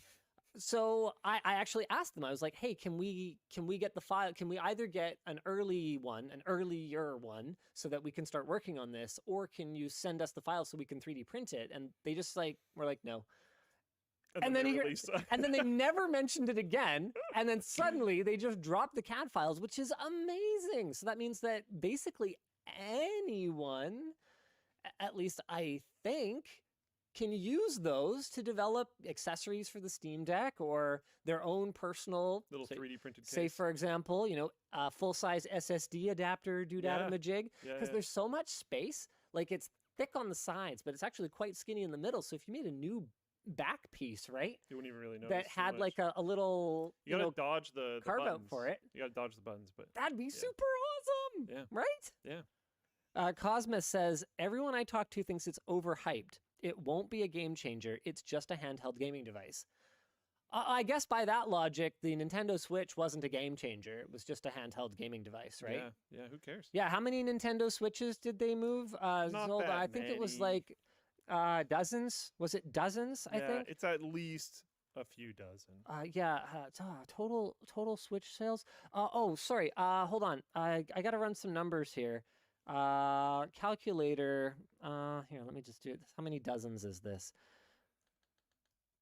Divided by 12. Okay, so it was 7,583,333 dozens. That's a few dozens. That's a few dozens. That's a few dozen Switches. And not only that, but look at this sales curve. It's barely even flattening. Handheld gaming is a thing, ladies and That's kind gentlemen. of epic. And what's so cool about the Steam Deck is the library. A, it's enormous, and B, it's cheap. Yeah. It's so cheap. How much does it cost to buy a game on the Switch compared to the Steam Deck? In a lot of cases, double, triple even. Yeah. It's ridiculous. Even the same games. And here's the coolest thing. Moore's law might be dead, but there are other laws, and computers are definitely still getting faster. So at the rate that Nintendo iterates, which is slow, conceivably, we could see new Steam Decks year over year with spec improvements that, yeah, right now, okay, you're right. Battery life, bit of a fly in the ointment, unless you're playing pretty casual games. Over time, I expect that to improve. I am freaking excited because it's going to be an extremely big deal. There. I've said it once again, and I'll probably Yeah. say it again. Another person in chat brought up a really good point too, is that you can buy a Steam Deck and then you automatically, if you're a PC gamer, you automatically have a library of games for the new device. Now. You don't have to buy new games. That's They're right. already there. That's right. Very cool. Frickin' amazing. I don't necessarily think the Steam Deck is going to have the amount of sales that the Switch had. No. Because the Switch is more compatible with normies. Yes. Um, I don't think they're going to move 91 million, but they will sure as heck move a million. and like the fact that people are strongly considering using them as computer replacers is like that should tell you a lot. There's We'll just- see how well that works. It's so cool. Like, there's so many things that are great about it, right? Because, like, controller compatibility. Oh yeah. Literally anything with a Bluetooth connection. I'm sure Valve's going to be working on. Whereas Nintendo's like, you may only use our expensive controller that's not even that great. No, Nintendo. No. Bam. So, someone in chat was like, it doesn't have arms. That weird Switch game, that like weird boxing Switch game with the like spring arms. Okay. Yeah, true. Or a cardboard fishing rod. Probably shouldn't pick it up then. To be clear, I'm not down on the Switch. No, I think he was just joking. I got a Switch. Love the Switch. Yeah, Switch is great. It's certainly lighter and smaller, and it runs Nintendo games, which is absolutely a benefit. I benefit. picked up Ring Fit Adventure for the kids. It's cool. My daughters were couch potatoes. Like, my son he's super, I don't know where he got it from. He's like super athletic. But my daughters are like, playing with their little horsies. Like, they don't really run. I guess would be my way of putting it. They are super into Ring Fit Adventure. Ring Fit's cool. And I'll go and I'll check on them. Hey, how you doing? I don't count Ring Fit Adventure as screen time because it actually does. Have you tried it? I own it. Oh, okay. Yeah, you go. Oh yeah. Like you go pretty good. It's pretty awesome. So that's one and of the they'll deals. make you. Yeah. Is that Ring Fit Adventure doesn't count as screen time. So if you ask to play video games, if it's Ring Fit Adventure, it's basically 100% chance, unless it's like bedtime, that I'm going to say yes. So they're super into it. And I'll go check on them. And it's like, oh, yeah, they're sweating. My daughters never sweat. It'll make you burn, dude. Yeah, it's good. Yeah. It's good. It's amazing. Yeah. The first time I tried it, I put it on like the maximum difficulty because it's like, oh, whatever. And by the time I was done, I was like, oh, okay. I might need to relax this down next time. Mm-hmm. But yeah, it's a cool game. I find the old Wii Sports to be more fun.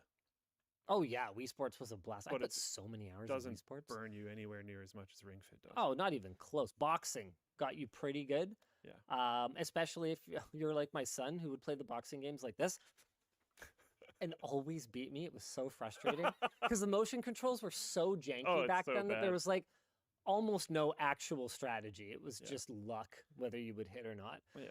So annoying. Conrad says Ring Fit is still like $80. Otherwise, I would get it. But that's the Nintendo way. Yeah. I mean, Breath of the Wild is still like 60 Canadian dollars or something stupid like that. Yeah. The Ring Fit was really, really difficult to get a long time ago as well. I don't know if it still is or not, but In other big news, NVIDIA and ARM ain't getting together. The deal is officially canceled after pretty much everyone objected to it. SoftBank will instead take ARM public in an IPO, which was their original plan to begin with. They are leaning towards listing on the NASDAQ stock exchange. However, they remain embroiled in a legal fight with the head of their Chinese joint venture, Ellen Wu, after the board tried to remove him. ARM warned they had been stopped from auditing the accounts last month, which their CFO, Inder Singh, admitted they will need to fix in China to proceed with their plans. Ruh-roh. That's a little awkward. yeah. Man, if I was like really, you know what I want to know is what would prevent us from taking Linus Media Group public? Like, I think people would buy shares in Linus Media Group. Yeah, but you don't want them to. Right. Aside from that, though. Okay. Aside from me, what would prevent? I actually know so little about the process because my understanding is Yeah, I know nothing about the it. main benefits of being a public company are A, when you do your initial sale of stock, you get a cash infusion because people just give you money and then you have that to spend on expanding your business. And then beyond that, my understanding is somehow your market cap affects how much you can borrow. Like it's some kind of indicator that financial Okay. institutions will look at to determine your level of creditworthiness. Yeah. So beyond that, what's the point? I don't really get it. Why would I go public? I don't know. People say as long as you own the majority, it's all good. Could you do it for only, say, 30% of the company so we could invest, but you retain control? But why would you do that, Commander Crazy? I mean, you already subscribed to Float Plane, so clearly you just like throwing money at me anyhow. Yeah, like By the way, thank you. If you own the company, you can just be like, nope, no dividends ever. Yeah, I mean, we could. That's not very nice. No. but That's you not could. like a nice thing to do. Initial capital infusion, ability to use stock as financial compensation for employees, etc. I mean, I think you can do that anyways. LTT coin to the moon. We were so like gonna do a coin, and then the whole thing just got like extremely. We were like, "This is terrible. Forget it." I even said on WAN Show, there's some ancient clips of me being like, "LTT coin is coming. You better believe it." And we had even come up with some pretty cool things that we wanted to do with it. Yeah. But what we realized is that no cryptocurrency was ever about there being something actually useful to do with it. Yeah. So there you go. You can buy and sell drugs. Sorry, what? Cryptocurrencies? Oh, okay, yeah, fair enough. But Yeah. that's not why anyone ever created one. Like, there's no drug coin. There's probably drug coin, but people just use like regular cryptocurrencies for that. Yeah. I know this one. You are then beholden to shareholders.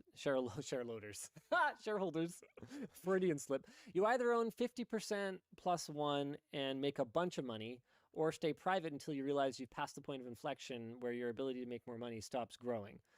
Yeah, okay. I mean, if you blew up in 10 years, early stockholders would make a profit. Yeah, that's true. I just don't know if I would see I just don't know if we'd see that kind of explosive growth. We've always been slow and steady, slow and steady, slow and steady wins the race. It's just the only reason that I've been thinking about it more lately is because we can't relocate. I can't ask the team to do that. We're realistically not going to move to Kamloops or somewhere affordable. Our window for that is kind of gone. And we've gotten to a point in Lower Mainland real estate where we could lease, but I don't like having an uncertain future. Yeah. So I would want to own whatever headquarters. We own the headquarters we're in now. That was the... Oh, man. By how much? By a lot. The largest investment that I had ever made in my life. Yeah. When we bought this headquarters, but boy, has it ever paid off. Yeah. I mean, we would have already paid a landlord what this place has cost us, and they would have gained like 3x their initial investment in equity, because that's how much real estate is going up here. So the problem with that is that as our company grows and our revenues grow, the real estate cost is growing alongside us, so we can't afford anything big enough that we could actually grow into. And so that was something that made me think maybe this is the time that we do need to actually raise cash. Because I don't need it to like make more pillows or print more shirts or even buy lab equipment. That's going to be a big investment, but it's manageable. It's something that we can build up over time. And as long as it's something you can build up over time and it's one-time purchases, well, that's manageable. You can plan for that, right? But like it would be a tens of millions of dollars investment to get a new place to move into. And I just don't have that kind of capital.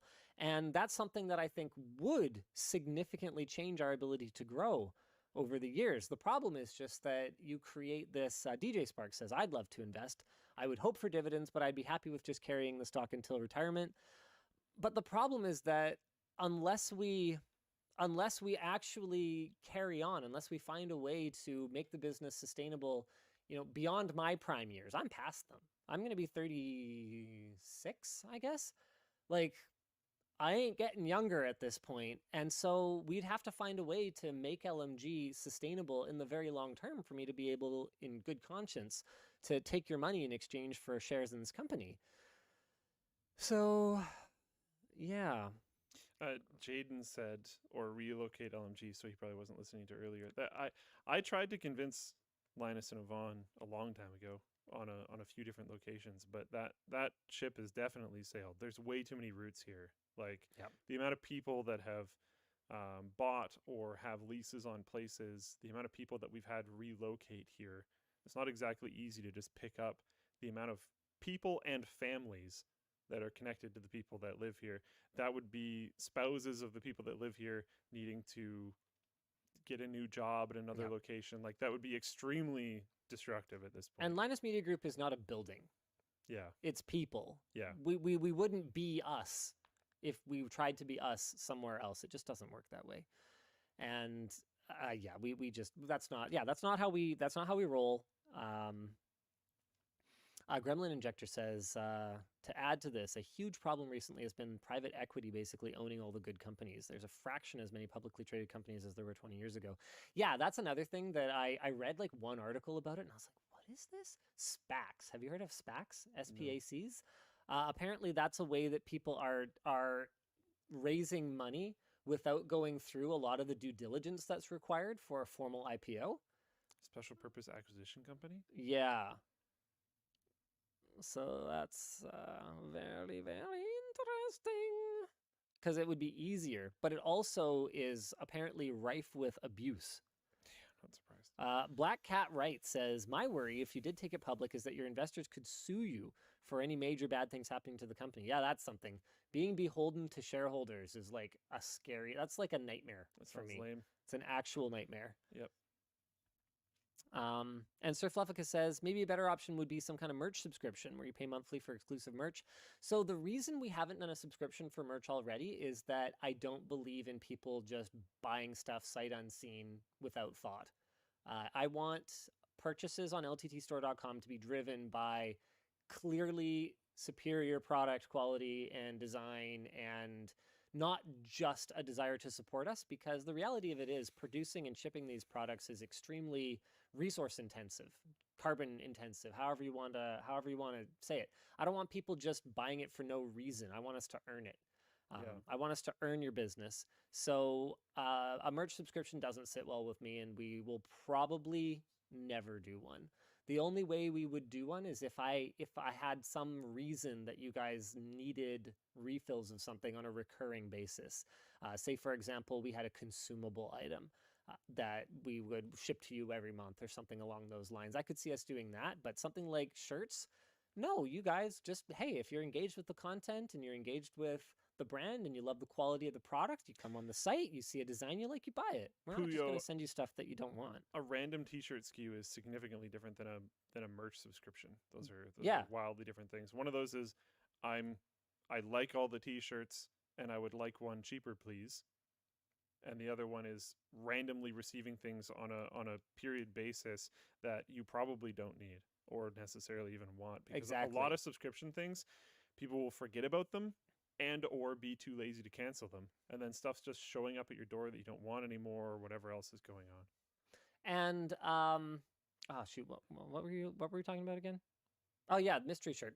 And mystery shirt is actually a way for us to avoid ever having to destroy anything. Man, it boils my blood when I see whether it's like food being dumped into the dumpster or shirts that have been spray painted so that they can be disposed of. Is it like Louis Vuitton or something that lights their stuff on fire? I don't know, but I hate it. I hate it every time I see that stuff. So mystery shirt is a way for us to get rid of like the last 7 triple XLs and the last 2 smalls of this design. So you don't necessarily and the want 7 mediums of this one. You don't necessarily want to have a store entry for a product that only has one size still in stock. Exactly. And there's only like 4 of them. Like, you don't really want to do that. So it's better to just pull it down and put it up differently. Yeah.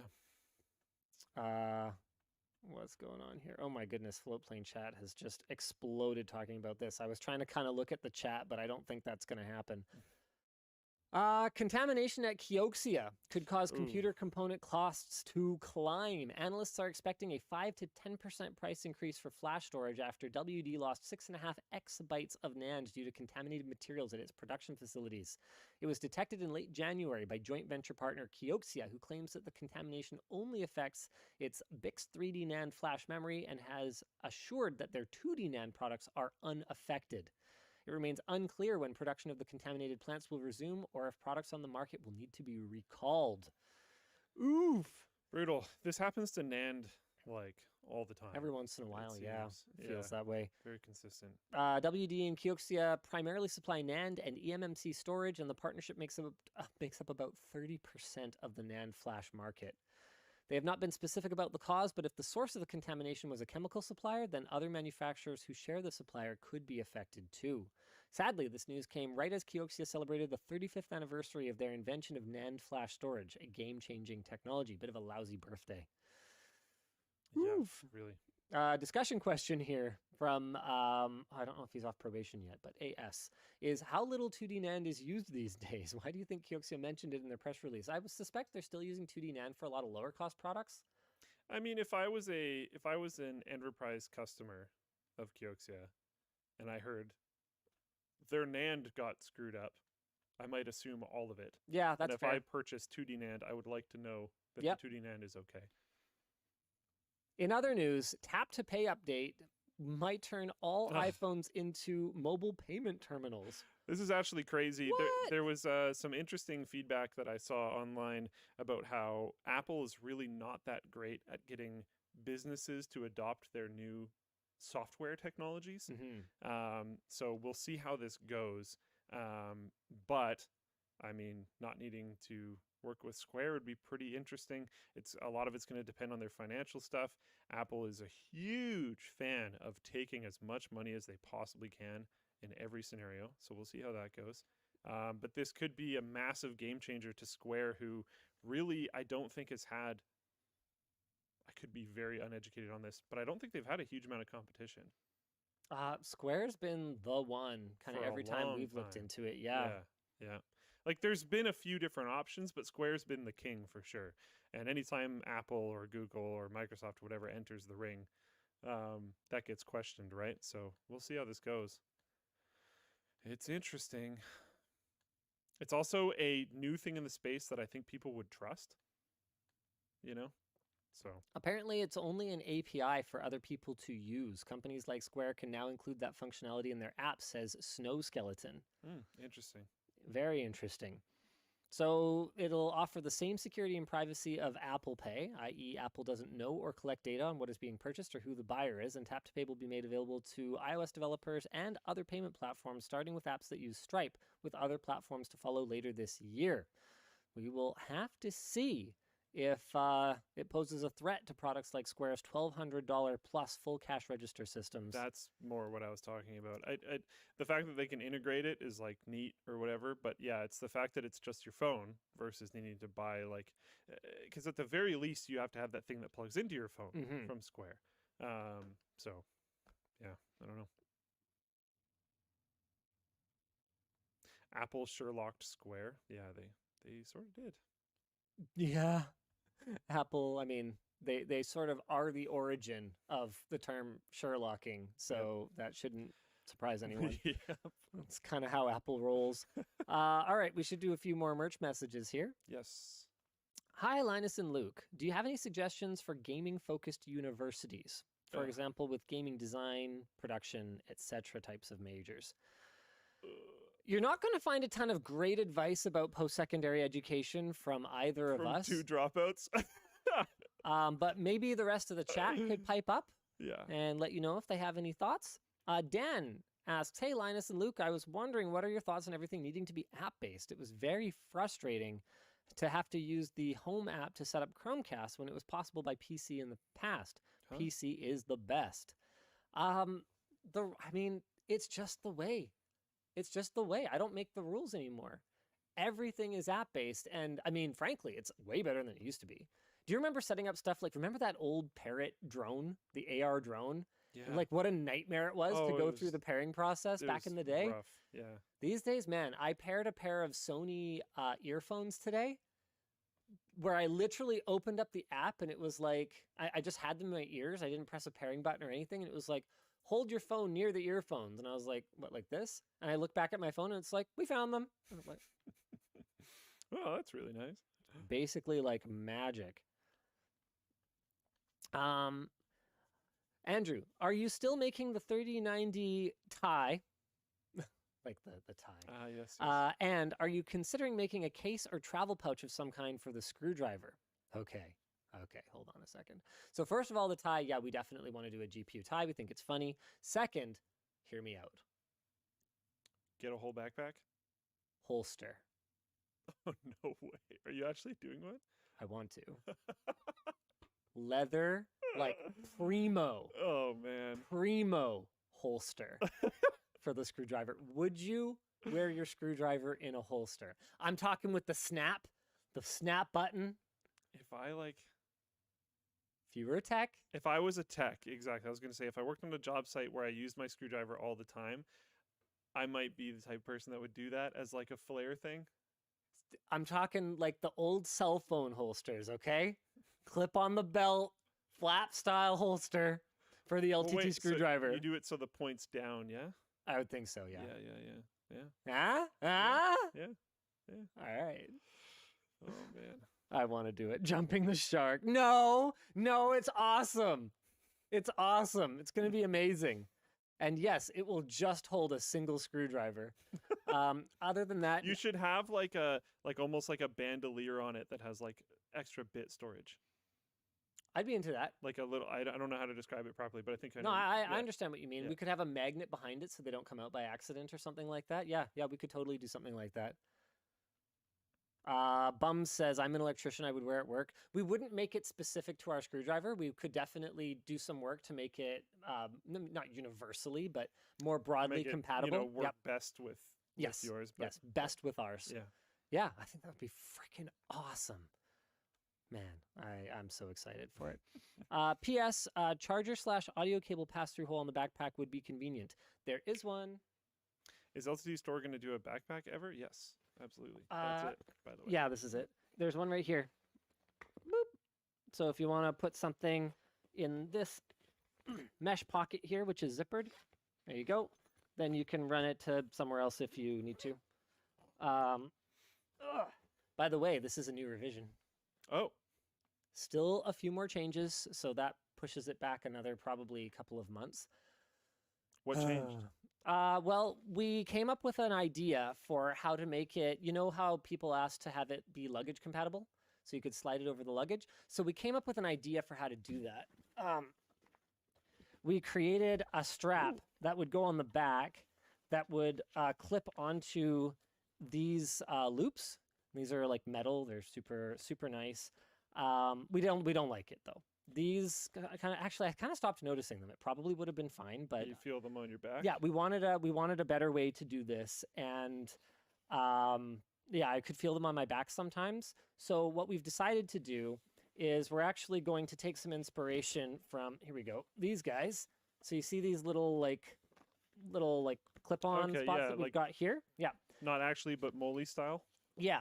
And we're going to do probably 3 loops here, here, and here. And it'll just kind of come down here. So then you can use them for anything. You could just hang stuff off the side of Yeah. your bag, or you could put your back piece that will act as that sleeve. You could clip it into that. It'll probably be Velcro. I think it'll be Velcro. Or hook and loop fastener. I don't know if it'll be brand name Velcro or something comparable, but not Velcro brand. There's lots of good hook and loop fasteners out there. So anyway, it'll probably be like that. And then it will, for storage, I think we're going to aim to have it be foldable in quarters and then slippable into the enlarged passport pocket down here. Cool. So the idea is that when you are not traveling, you will have that thing in here. Right. Okay. And that when makes you are sense. traveling, you will have your passport in here. Yeah. So that's where we're at on that.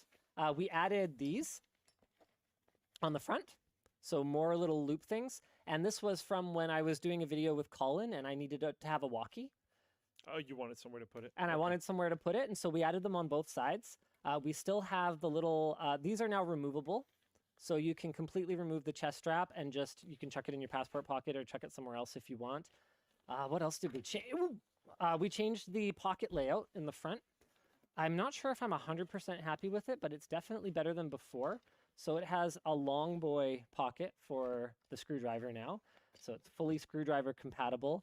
It has just a little pocket down here now. It doesn't go across the whole way anymore. Oh, sorry, you guys can't see. It doesn't go all the way across anymore.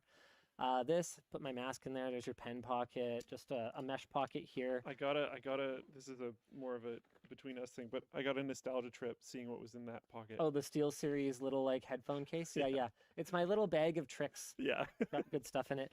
We expanded this pocket on the side because I like to use it for a mouse and my cable. So we wanted to make it bulgy enough that you can actually put a mouse in there. Yeah. So that's what we did there. We finally have the proper microfiber on the inside. This broke, it's just an early sample. But we've got the microfiber on the inside so you can feel what that's going to be like. Not on that one. The screen pockets. Yep, that one. Oh, nice. Okay. Yep. Yeah. And the pocket layout in the main pouch. Sorry, this is turning into a backpack showcase.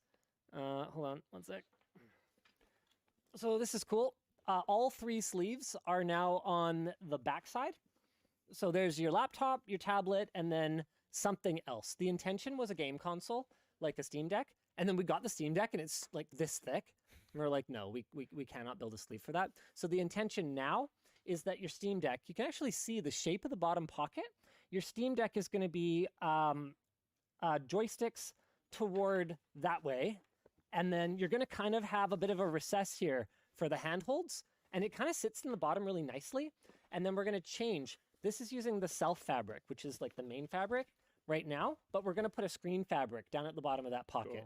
Cool. It makes the cleanability not as good, but that's a trade-off we're willing to take so that you could put a screen device down in the bottom if you want to. There's only 2 spots to hold chargers. They're up here. And it's like one big, one small. But for me, I only need one charger because everything in my life is Type-C now anyway. So I use it for a charger and a battery bank. And then, oh, here's the thing. So here's the strap thing for the back. Oh, okay. Gotcha. Yeah, I just had it sitting in there. This color's not quite right, by the way. I like it. It's super vivid, but we're going to go with a slightly less eye-searing orange for the inside. It's more in line with our regular like Pantone orange. Right. And finally, you've got the main pocket of holding, which just has the one kind of zipper pocket right here, and then the sleeve for the 40-ounce water bottle. Oh, I have a Steam Deck in here. Oh, that's convenient. Okay, hold on. I'm going to show you guys how the Steam Deck goes in then. There's a question saying, would this fit a weekend getaway worth of underwear? Hold on. Absolutely. Worth of underwear with all the electronics. I think absolutely. I think if you wanted to fit everything in there and you had pants every day, it might be a slight issue. But About 40 liters. I think. 40 liters? I think so. Don't quote me on that. So here, there, you can, oh man, the lights. You can't really see it. Okay, but whatever. Luke, you describe it. Describe what? How it kind of fits in there. Like, look at it. I mean. Oh, I can just feel it. Yeah. I mean, the width-wise, it's almost exactly the width of this. Yeah, it fits really snugly, for Yeah, sure. so I still have concerns about the joysticks, but we've got a few ideas for how we can tweak it to make that work. There's probably going to be cases for... There are. It comes with one. Yeah, so if it Depending on comes with which its own SKU. case, if you drop the case in there, I'm sure it'll be perfect. Absolutely. Or you could drop the case in the main like bag of Yeah, holding yeah, pocket. yeah. The last thing that I wanted to show you is these. So the last revision didn't have the proper zipper pulls, and this one does. Oh, cool. So they're little carabiners, You can click them into each other. and you yeah. can click them into each other just That's to sweet. help a little bit with theft resistance, as well as if you're just I ride my motorbike with my backpack a lot of the time, Can jiggle and so open. I'll have like a badminton racket sticking out of it, and if it accidentally comes open, that's sort of a problem. Well, we see it. I've gone to a lot of conventions in my day, and something you'll spot very often is someone's backpack hanging open. And I don't know if they just forgot to zip it up or whatever. someone opened it. But someone might have opened it, or it might have jiggled itself open. And being able to just click it closed like that creates a barrier of difficulty. Of course, if you just like abandon your bag somewhere, it's not going to save you. Yeah. But, yeah. We should do an AirTag pocket. Shoot, I didn't think of that. Oh, I didn't show the sunglass pocket. By the way, that's our material for the sunglass pocket. It's super nice. You could probably just have a little You should touch it. in the. Is this the same as the? I think so. Yeah. Yeah, I think it's the same as Nice. the last one. Now, something that Bridget and I went back and forth on a lot, and I will listen to your feedback, but I think my decision is final, is the color of the hardware. Oh, We both love this matte black that we have right now, matte black everything. except look at the base of this one. See how it's wearing? Yes. So, the debate was, do we go with something that looks flippin' amazing out of the box and looks beat up in 6 months? Or do we go with something that doesn't look as good out of the box, but will look exactly the same in 6 months? I think I would argue exactly the same.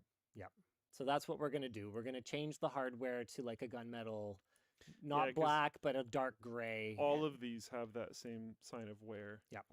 And there's just nothing you can I do think about gray that. would still look really good. It'll still look really sharp, Just maybe not, but LTC 19801, have it anodized. It doesn't matter what you treat it with. It will also. They're not going to be made of aluminum. I don't think you'd want something like this made of aluminum. I don't know how durable that would be. Depends on the aluminum. They might be aluminum. I don't know. The point is, no matter what you coat it with, it's going to wear. It's a lot of grinding. something you're touching, Yeah. right? So I just don't think it's feasible. Green O Photon. What do you think of the rumors Valve will release a new VR headset next year with a Steam Deck-like APU combined with an XR2 using the same 4K by 4K micro OLED display as Apple's rumored headset? I don't know anything about that. That's what I'll say. For me, I tend to treat things that aren't out yet as things that don't exist. I will say there was rumors that Nintendo was going to do a VR headset because they made a powerful handheld console. There were also rumors that Nintendo was going to make a second generation Switch that was actually more powerful, and then they didn't. Yep. Joke's on you. Yep. I've been watching you guys for years. Hey, thanks, Bradley. Linus, what's your favorite Beat Saber song? Ooh, that's a good question. You know what? I'm going to go with, oh man, Was it Song Saver or Score Saver? Score Saver. Hold on. Caramel Dancing was huge for me. Oh yeah, that one's so catchy. Big recommend. There's definitely ones I like better now. I just don't find that one as engaging to play these days. Linus is really good. I would try Caramel Dancing. What's it called? Is it called Turn It Up or Turn the Music Up? There's just a really fun Nightcore Turn Up. I don't know. I think all you need to hear is Nightcore to know that's probably going to be pretty tough. I don't know. It's good though. Looking for new maps to play. I don't know. Maybe I'll stream. Maybe I'll stream this weekend. Brandon says, I know you guys are making specialized caps for the screwdriver for your fellow YouTubers. Any chance you would sell this to the public so we can color code our screwdrivers based on different bit sets in case we may buy multiple? Oh. Well, I didn't think of that. That's an interesting idea. That's a really cool idea. I mean, obviously, I like the idea of anyone buying more than one of the screwdriver, but I had not considered this particular reason for doing it. Huh.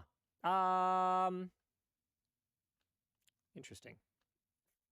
You could have your screwdriver holster on one side, and then Yeah. your like different your different loadouts on the other side. Okay. It's not too late. So, at least I don't think it's too late. It might be too late. I'll get back to you on that one. I will. You talk a lot about quality, but I see nothing on location these items are on the website were made or any sort of stance on ethical treatment of people making the items. You should be more transparent. You're right. So I will, you know what? I'll talk to Nick about what we can do about that. I will say that we do have our own internal standards for the factory conditions for everything that we are selling on the store. We are also moving. Almost all of our stuff now is either recyclable or recycled material in the packaging. These aren't things that we talk about a ton, but they're things that we just care about. So we have third-party inspectors that go to our factories now, both for QC as well as for factory conditions. One of the things that we have not reached a scale yet where we can really conceivably do it is going upstream to our suppliers, and that's something that we'd like to continue to work towards, but that's kind of where we're at on it today. Peter says, do you think the development of SteamOS for the Steam Deck will make DIY Steam machines for couch gaming a viable option? Absolutely. Well, yeah, I mean, it does by default. Absolutely. Yeah.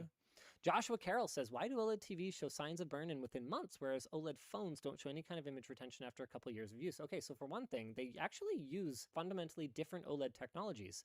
Fun fact, you ever notice that for phone screens, Samsung is the absolute king when it comes to OLEDs? And where have they been on OLEDs for TVs for the last 5 years? Nowhere? Right. Yeah.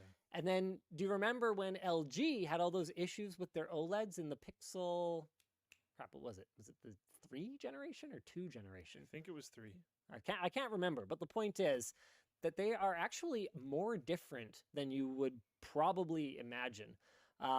So other than to say that they are very different, I don't know the specifics. Also, why does my iMac show signs of image retention? So that is a different kind of image retention. That's not burn-in. That can actually be fixed by like refreshing them in some way. I can't remember. There's articles about it. We've never really done a video about that, I don't think. Zachary says, can you share any details about the follow-up between you and Dell or other integrators in Secret Shopper? There just wasn't really anything. So we're just going to hit them again when we do another Secret Shopper, and they'll probably still be terrible. Aaron M., do you believe the APU in the Steam Deck would issue a response from Intel to make something similar? Well, no, because it's a custom SKU for Valve. So unless someone's going to book, 2 million units or whatever with Intel, I don't think they're going to get out of bed, assuming driver support gets better, or for NVIDIA and Intel to make a handheld like the Razer Edge years ago. I think that really it's going to come down to partners. Intel always likes doing things through partners, so they'll try and work with a Dell to make an Alienware competitor or whatever the case may be. And Intel is so deep into Xe graphics that I wouldn't see them working with NVIDIA because nobody likes working with NVIDIA. I've never seen a company push partners as hard as Intel has. Mm-hmm. Intel has sponsored me at shows to not cover them. Yeah, they do that though. Yeah. Brett, thanks for making another tote. Still use my cloth one from a while ago. Any plans for another attempt at whole room water cooling? Oh, yeah. You better believe it. My new house is plumbed for whole house water cooling. That's so crazy. It's going to be awesome. Brian M. I have an S9 that's getting long in the tooth. Would you recommend upgrading to one of the S22 variants? Actually, S22 is looking pretty good from my hands-on time with it. I haven't daily driven one. It's a whole thing. Samsung sent a loaner device, which from my perspective is like if I only have it for a week, I'm going to do my short circuit video with it. And then if I have to send it back, like I'm not going to bother setting it up, getting all my accounts logged in, getting everything dialed in exactly the way I like it so that like, because realistically it takes me a matter of days to get everything actually all set up and migrated over. And then what? I'm going to send it back to them. It's like, okay, forget it. So I'll just wait until I can get a keeper device, whether from D-Brand or buy one or something, and then I'll see if and before I do that, I'll see if I even care about reviewing it. I did like them from my initial impressions, but I haven't daily driven them because I'm not gonna do that. I have stuff to do. Nick Hill says getting a 40 ounce to tide me over till the 64 ounce drops. When and red design when? I don't think we have a new red coming. White and red, he said. White and red. Oh, we should totally do an O Canada water bottle. That'd be sweet. Okay, I will make it so. You guys should launch it on Canada Day. Water bottle, red/white. We could probably even hit Canada Day. What do you think for Canada Day launch? Would you non-Canadians out there buy a Canada-themed water bottle just 'cause? Man, okay, here's a question. Am I allowed to use the maple leaf, or is it like trademarked by the government? I think you can. I don't know. I'm pretty sure you can. Okay, can you? Like I know there's. What if I wasn't Canadian, and I like put maple leafs on stuff? Am I allowed to do I that? think you can put flags on things. Oh, okay. I know a lot of American companies put American flags on things. I'm not 100% certain how the Canadian version works. People are like, yeah, no, never mind. They're like, yeah, we'll do it. All right, heck yeah, float plane. Yeah, I'm pretty sure you can put the Canadian flag on it. Yeah, okay, I don't know. It just occurred to me. I was like, are you allowed to do that? It's kind of, and then default also. People found it. People found the like government page. Commercial use. Oh, interesting. Use of the national flag of Canada and the stylized 11-point maple leaf for commercial use. No person shall adopt in connection with a business as a trademark or otherwise any mark consisting of or nearly resembling so as likely to be mistaken for the arms, crest, or flag adopted and used at any time by Canada. Okay. You have to request to be allowed to use it. I have a feeling this is one of those things that doesn't like actually get enforced though. Yeah. Well, all right then. Okay, Nikhil also asks, how can I use my GPU to live upscale USB or PCIe capture card output like the FrameMeister and upscaling TVs do? Is it possible? My understanding is that could be possible, but I'm not aware of any software that does it. Don't flip that over. Sure. I think it looks better. Sure. Yeah. Threadripper. Nice. Ethan, put that Floatplane on Chat tray. agreed pre-show that you should do an LTT version of Dr. Horrible's sing-along blog with Luke as Captain Hammer, Riley as Moist, Sarah Butt as Penny, and James doing the Bad Horse chorus. I don't even know what Dr. Horrible's sing-along blog is. Oh, it's good. It's pretty old. It's been a long time. All I know is that I would be honored to be Captain Hammer. Okay. Brian L., with your issues with the Floatplane app on the Play Store and Apple's App Store, why not explore other options like F-Droid? Is F-Droid relevant? I mean, being in the official store is where you want to be. Yeah. It's gotten better.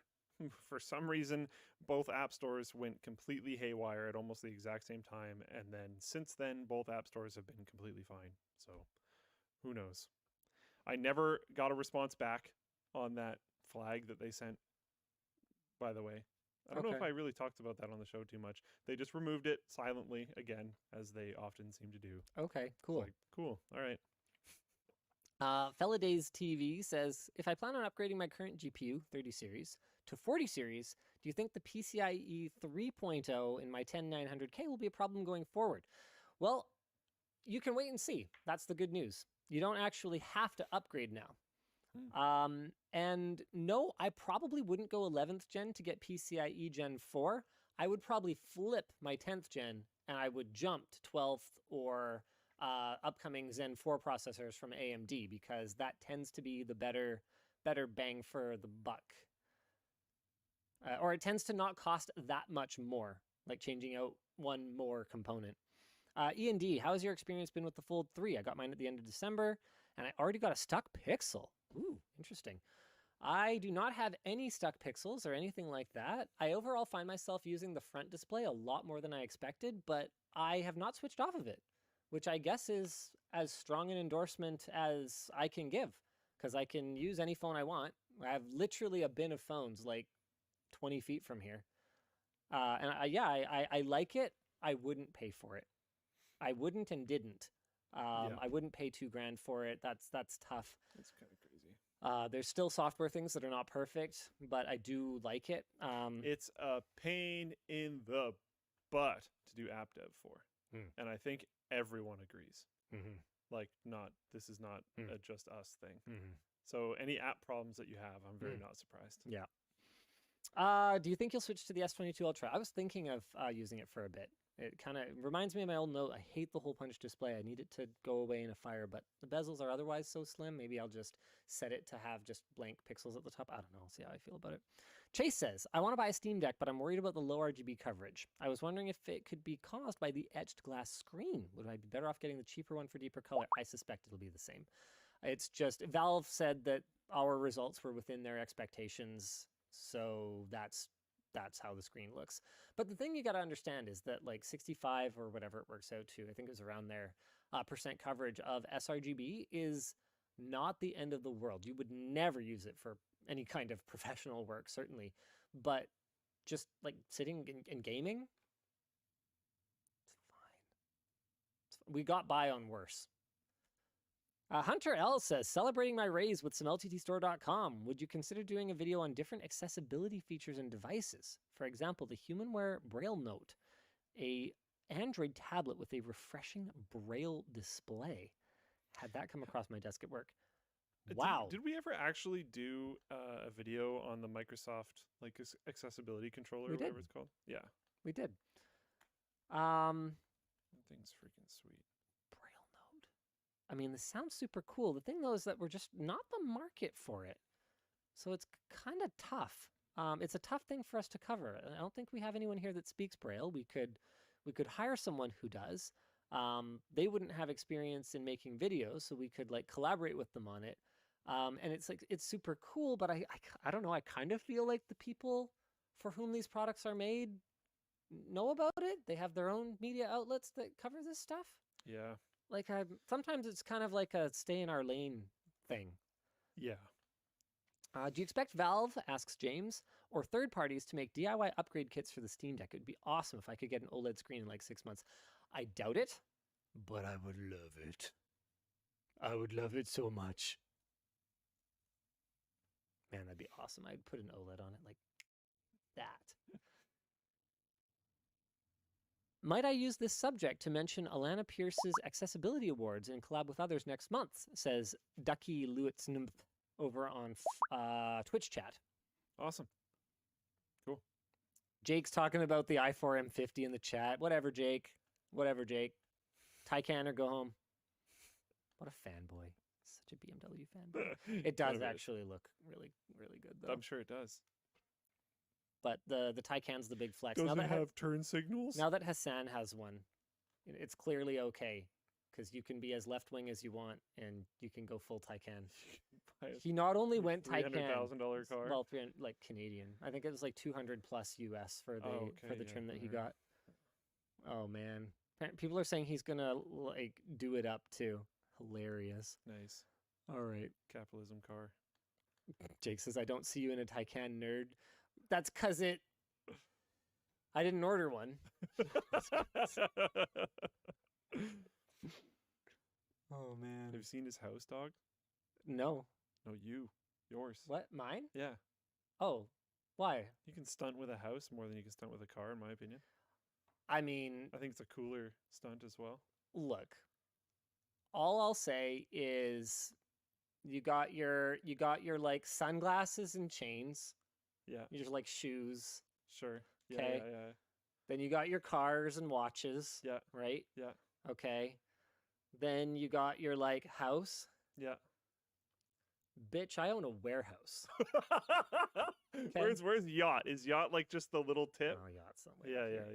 Yeah. Anyway, the point is, thanks for watching the Wen Show. We'll see you again next week. Same bad time, same bad channel, ladies and gentlemen. Bye.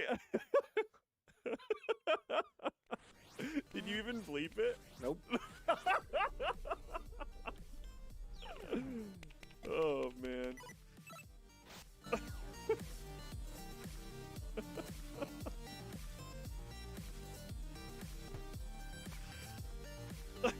Chad caught up.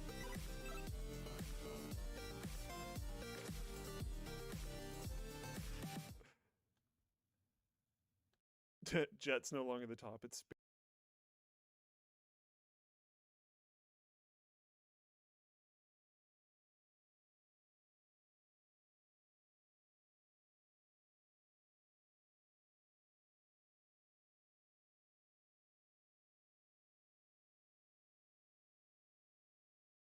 Just as I find myself approaching the end of the honeymoon period with my Galaxy Z Fold 3, where the flaws of the device begin to stand out against the obvious advantages, Samsung has refreshed their S lineup with the S22 family. We've got two of them here today, the S22 Plus and the Note 22. Excuse me, the S22 Ultra, which is, by all appearances, a spiritual successor to Samsung's old Note lineup that hasn't actually seen a new family member since the Note 20 Ultra 5G, which we've also got on hand today for comparison. So let's start, of course, with that. As something of a Note fanboy, if I was going to switch off of a foldable, I would probably end up with a Note, and from everything that I've seen so far, although that's very little, this appears to be a worthy and heavyweight successor to it. Wow, that is a flippin' heavy phone. Now, one of the reasons, actually a couple of the reasons that people on the interwebs are saying that they really feel like the S22 Ultra is less of an S and more of a Note is that the industrial design compared to the Note series is completely different. Instead of having a camera bump that is one large bump with multiple lenses embedded in it, the S22 Ultra has individual camera bumps with their own accent rings about them that I think looks absolutely fantastic. It's also less rounded off in the corners, which is less comfortable for sure in the palm. Like, I can tell already holding the S22 Plus that I'm gonna be less likely to get like a little divot buried into my palm here, though the edges are a little bit on the sharp side compared to the S22 Ultra, but that gives them more internal space for, of course, the other big difference between the Note series and the S series traditionally, the embedded S Pen. Now, I've seen some complaints about the relatively boring design of the S Pen this time around. Oh no, it's just matte black compared to some of the cool looking ones I've done in the past. I'm gonna say, as someone who used a Note for so long and absolutely loved the S Pen when I was using it, I don't care what it looks like. If I've got an S Pen, I'm absolutely gonna be doing things with it. It does everything from allowing you to take quick notes while the screen is still off, to using it as a camera shutter, which I actually used more often than you might think, and on this particular camera, is gonna be a whopping 40 megapixels. Oh, that's cute. I can already see their automatic fake bokeh being added here. Obviously not right now, because I'm recording a video to mask a cut that we had to make there. But that's one of the areas that the new Snapdragon 8 Gen 1 SoC that's in the S22 series is dramatically faster than its predecessors. Image processing, where it can handle sustained 720p than its predecessor. Gen 1 SoC that's in the S22 series is dramatically faster than its predecessors. Image processing, where it can handle sustained 720p 960f. Cute. I can already video to mask a cut series is dramatically faster than its predecessors.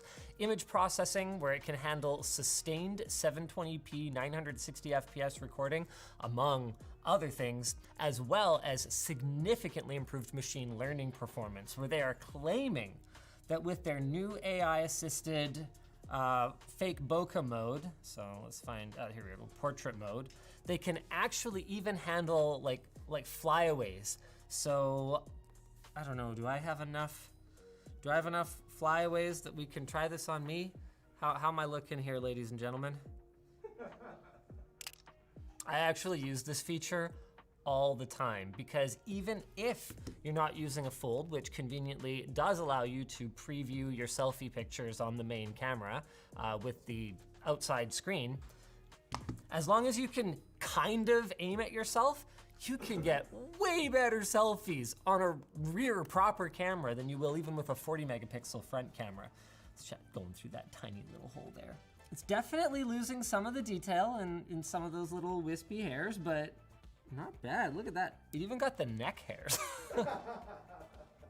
Other main benefits of the stylus are the ability to pop up this little menu to quickly create GIFs or get screenshots or write on screen capture so that you can jot notes down and send them off to people. These are things that I have really missed about the Note and could actually tempt me to return it. Another cool thing about the S Pen this time around is apparently the latency, even compared to the last gen, has been dramatically reduced using a combination of AI and then technology that they've integrated from Wacom. So I'm gonna go ahead and, I don't know, whatever, let's just write on the screen. Yeah, it's like a scritchy. Yeah, it's cheesy, but I don't mind it. In terms of the feel, I wouldn't say that it's markedly different from my experience with previous S Pens, but in terms of the latency, wow. It feels less like writing with a stylus and more like just drawing on your screen. Like, that's pretty cool. Back to the cameras for a second. On the Ultra version, we've got a total of 5 lenses here, including a main shooter that's 108 megapixels this time around, a 12 megapixel ultra wide, 10 megapixel telephoto, another 10 megapixel telephoto with a 10 times optical zoom, as well as a depth sensor. On the 22 and 22 Plus versions of the phone, you get a 50 megapixel main shooter, along with 12 megapixel ultra wide and 10 megapixel telephoto, but just the one telephoto lens. And both of those, at least spec-wise, are the same. This video is brought to you by the brand Grip. That's right, that's how you pronounce it. I've been saying it wrong for years. I thought it was D-brand, but it's pretty clear that I was an idiot because telephoto lens, and both of those, at least spec-wise, are the same. This video is brought to you by the brand Grip. That's right, that's how you pronounce it. I've been saying it wrong for years. I thought it was D-brand, but it's pretty clear that I was an idiot because right there, there's no space, there's no dash. In fact, the D and the B are even joined together. It's brand. So if you ever hear them saying it wrong on their official channel, which was how I got confused, you can let them know that it was they really need to do better, and they'll probably send you back a really nice, politely worded message. I've been asked by Debrand to show off their Atomic grip case, which is thinner than ever, while still having their nice grippy sides. Wow, on a phone this big, you kind of need it to be thinner than ever, as well as their shock protection, and of course, nice big clearances for all the things you're gonna need access to. And other than that, I mean, there's not too much to say about it other than that it's a nice case, and it's almost perfectly flush with the camera cutouts on the back. I don't believe it's actually for sale yet, but it should be very soon. Thanks to Brand for sponsoring this video. Remember, if it's not Brand, then you ain't the man. Now, in terms of the other specs, where I really want to start is the display. Samsung, it's no secret, produces the best mobile phone displays in the world by basically any way of measuring them, and they have once again one-upped themselves, apparently reaching 1750 nits peak brightness. But you only get that on the S22 Plus as well as the S22 Ultra, not on the regular S22. Of course, I'm gonna wanna see what HDR content looks like on here. Frankly, I'm not even expecting to be able to benefit from that kind of peak brightness on just regular HDR10 content on YouTube, but It's interesting. Samsung is calling out that part of their performance outdoors with the S22 series is AI enhancement of color or something like that to make it more readable. But I had actually noticed a similar thing where it's not just that the display brightness amps up, but also that the color profile changes, even on my old Note 9, so I don't really know what the deal is with that. Maybe if you guys know anything about it, you could give me some clarity in the comments. As usual, a new generation of phones comes out, and it is almost without a doubt going to be the best display in your house. Man, there's a big difference between HDR and HDR. In terms of other specs, I already mentioned that it's using a Snapdragon 8 Gen 1 processor, but what exactly does that mean? What it means, Android friends, is that we are still a couple of generations behind Apple in terms of raw performance, but in the real world, it means that we're getting anywhere from a 5 to 20% uplift in raw performance over last generation Snapdragon 888, depending on what kind of metrics you're looking at.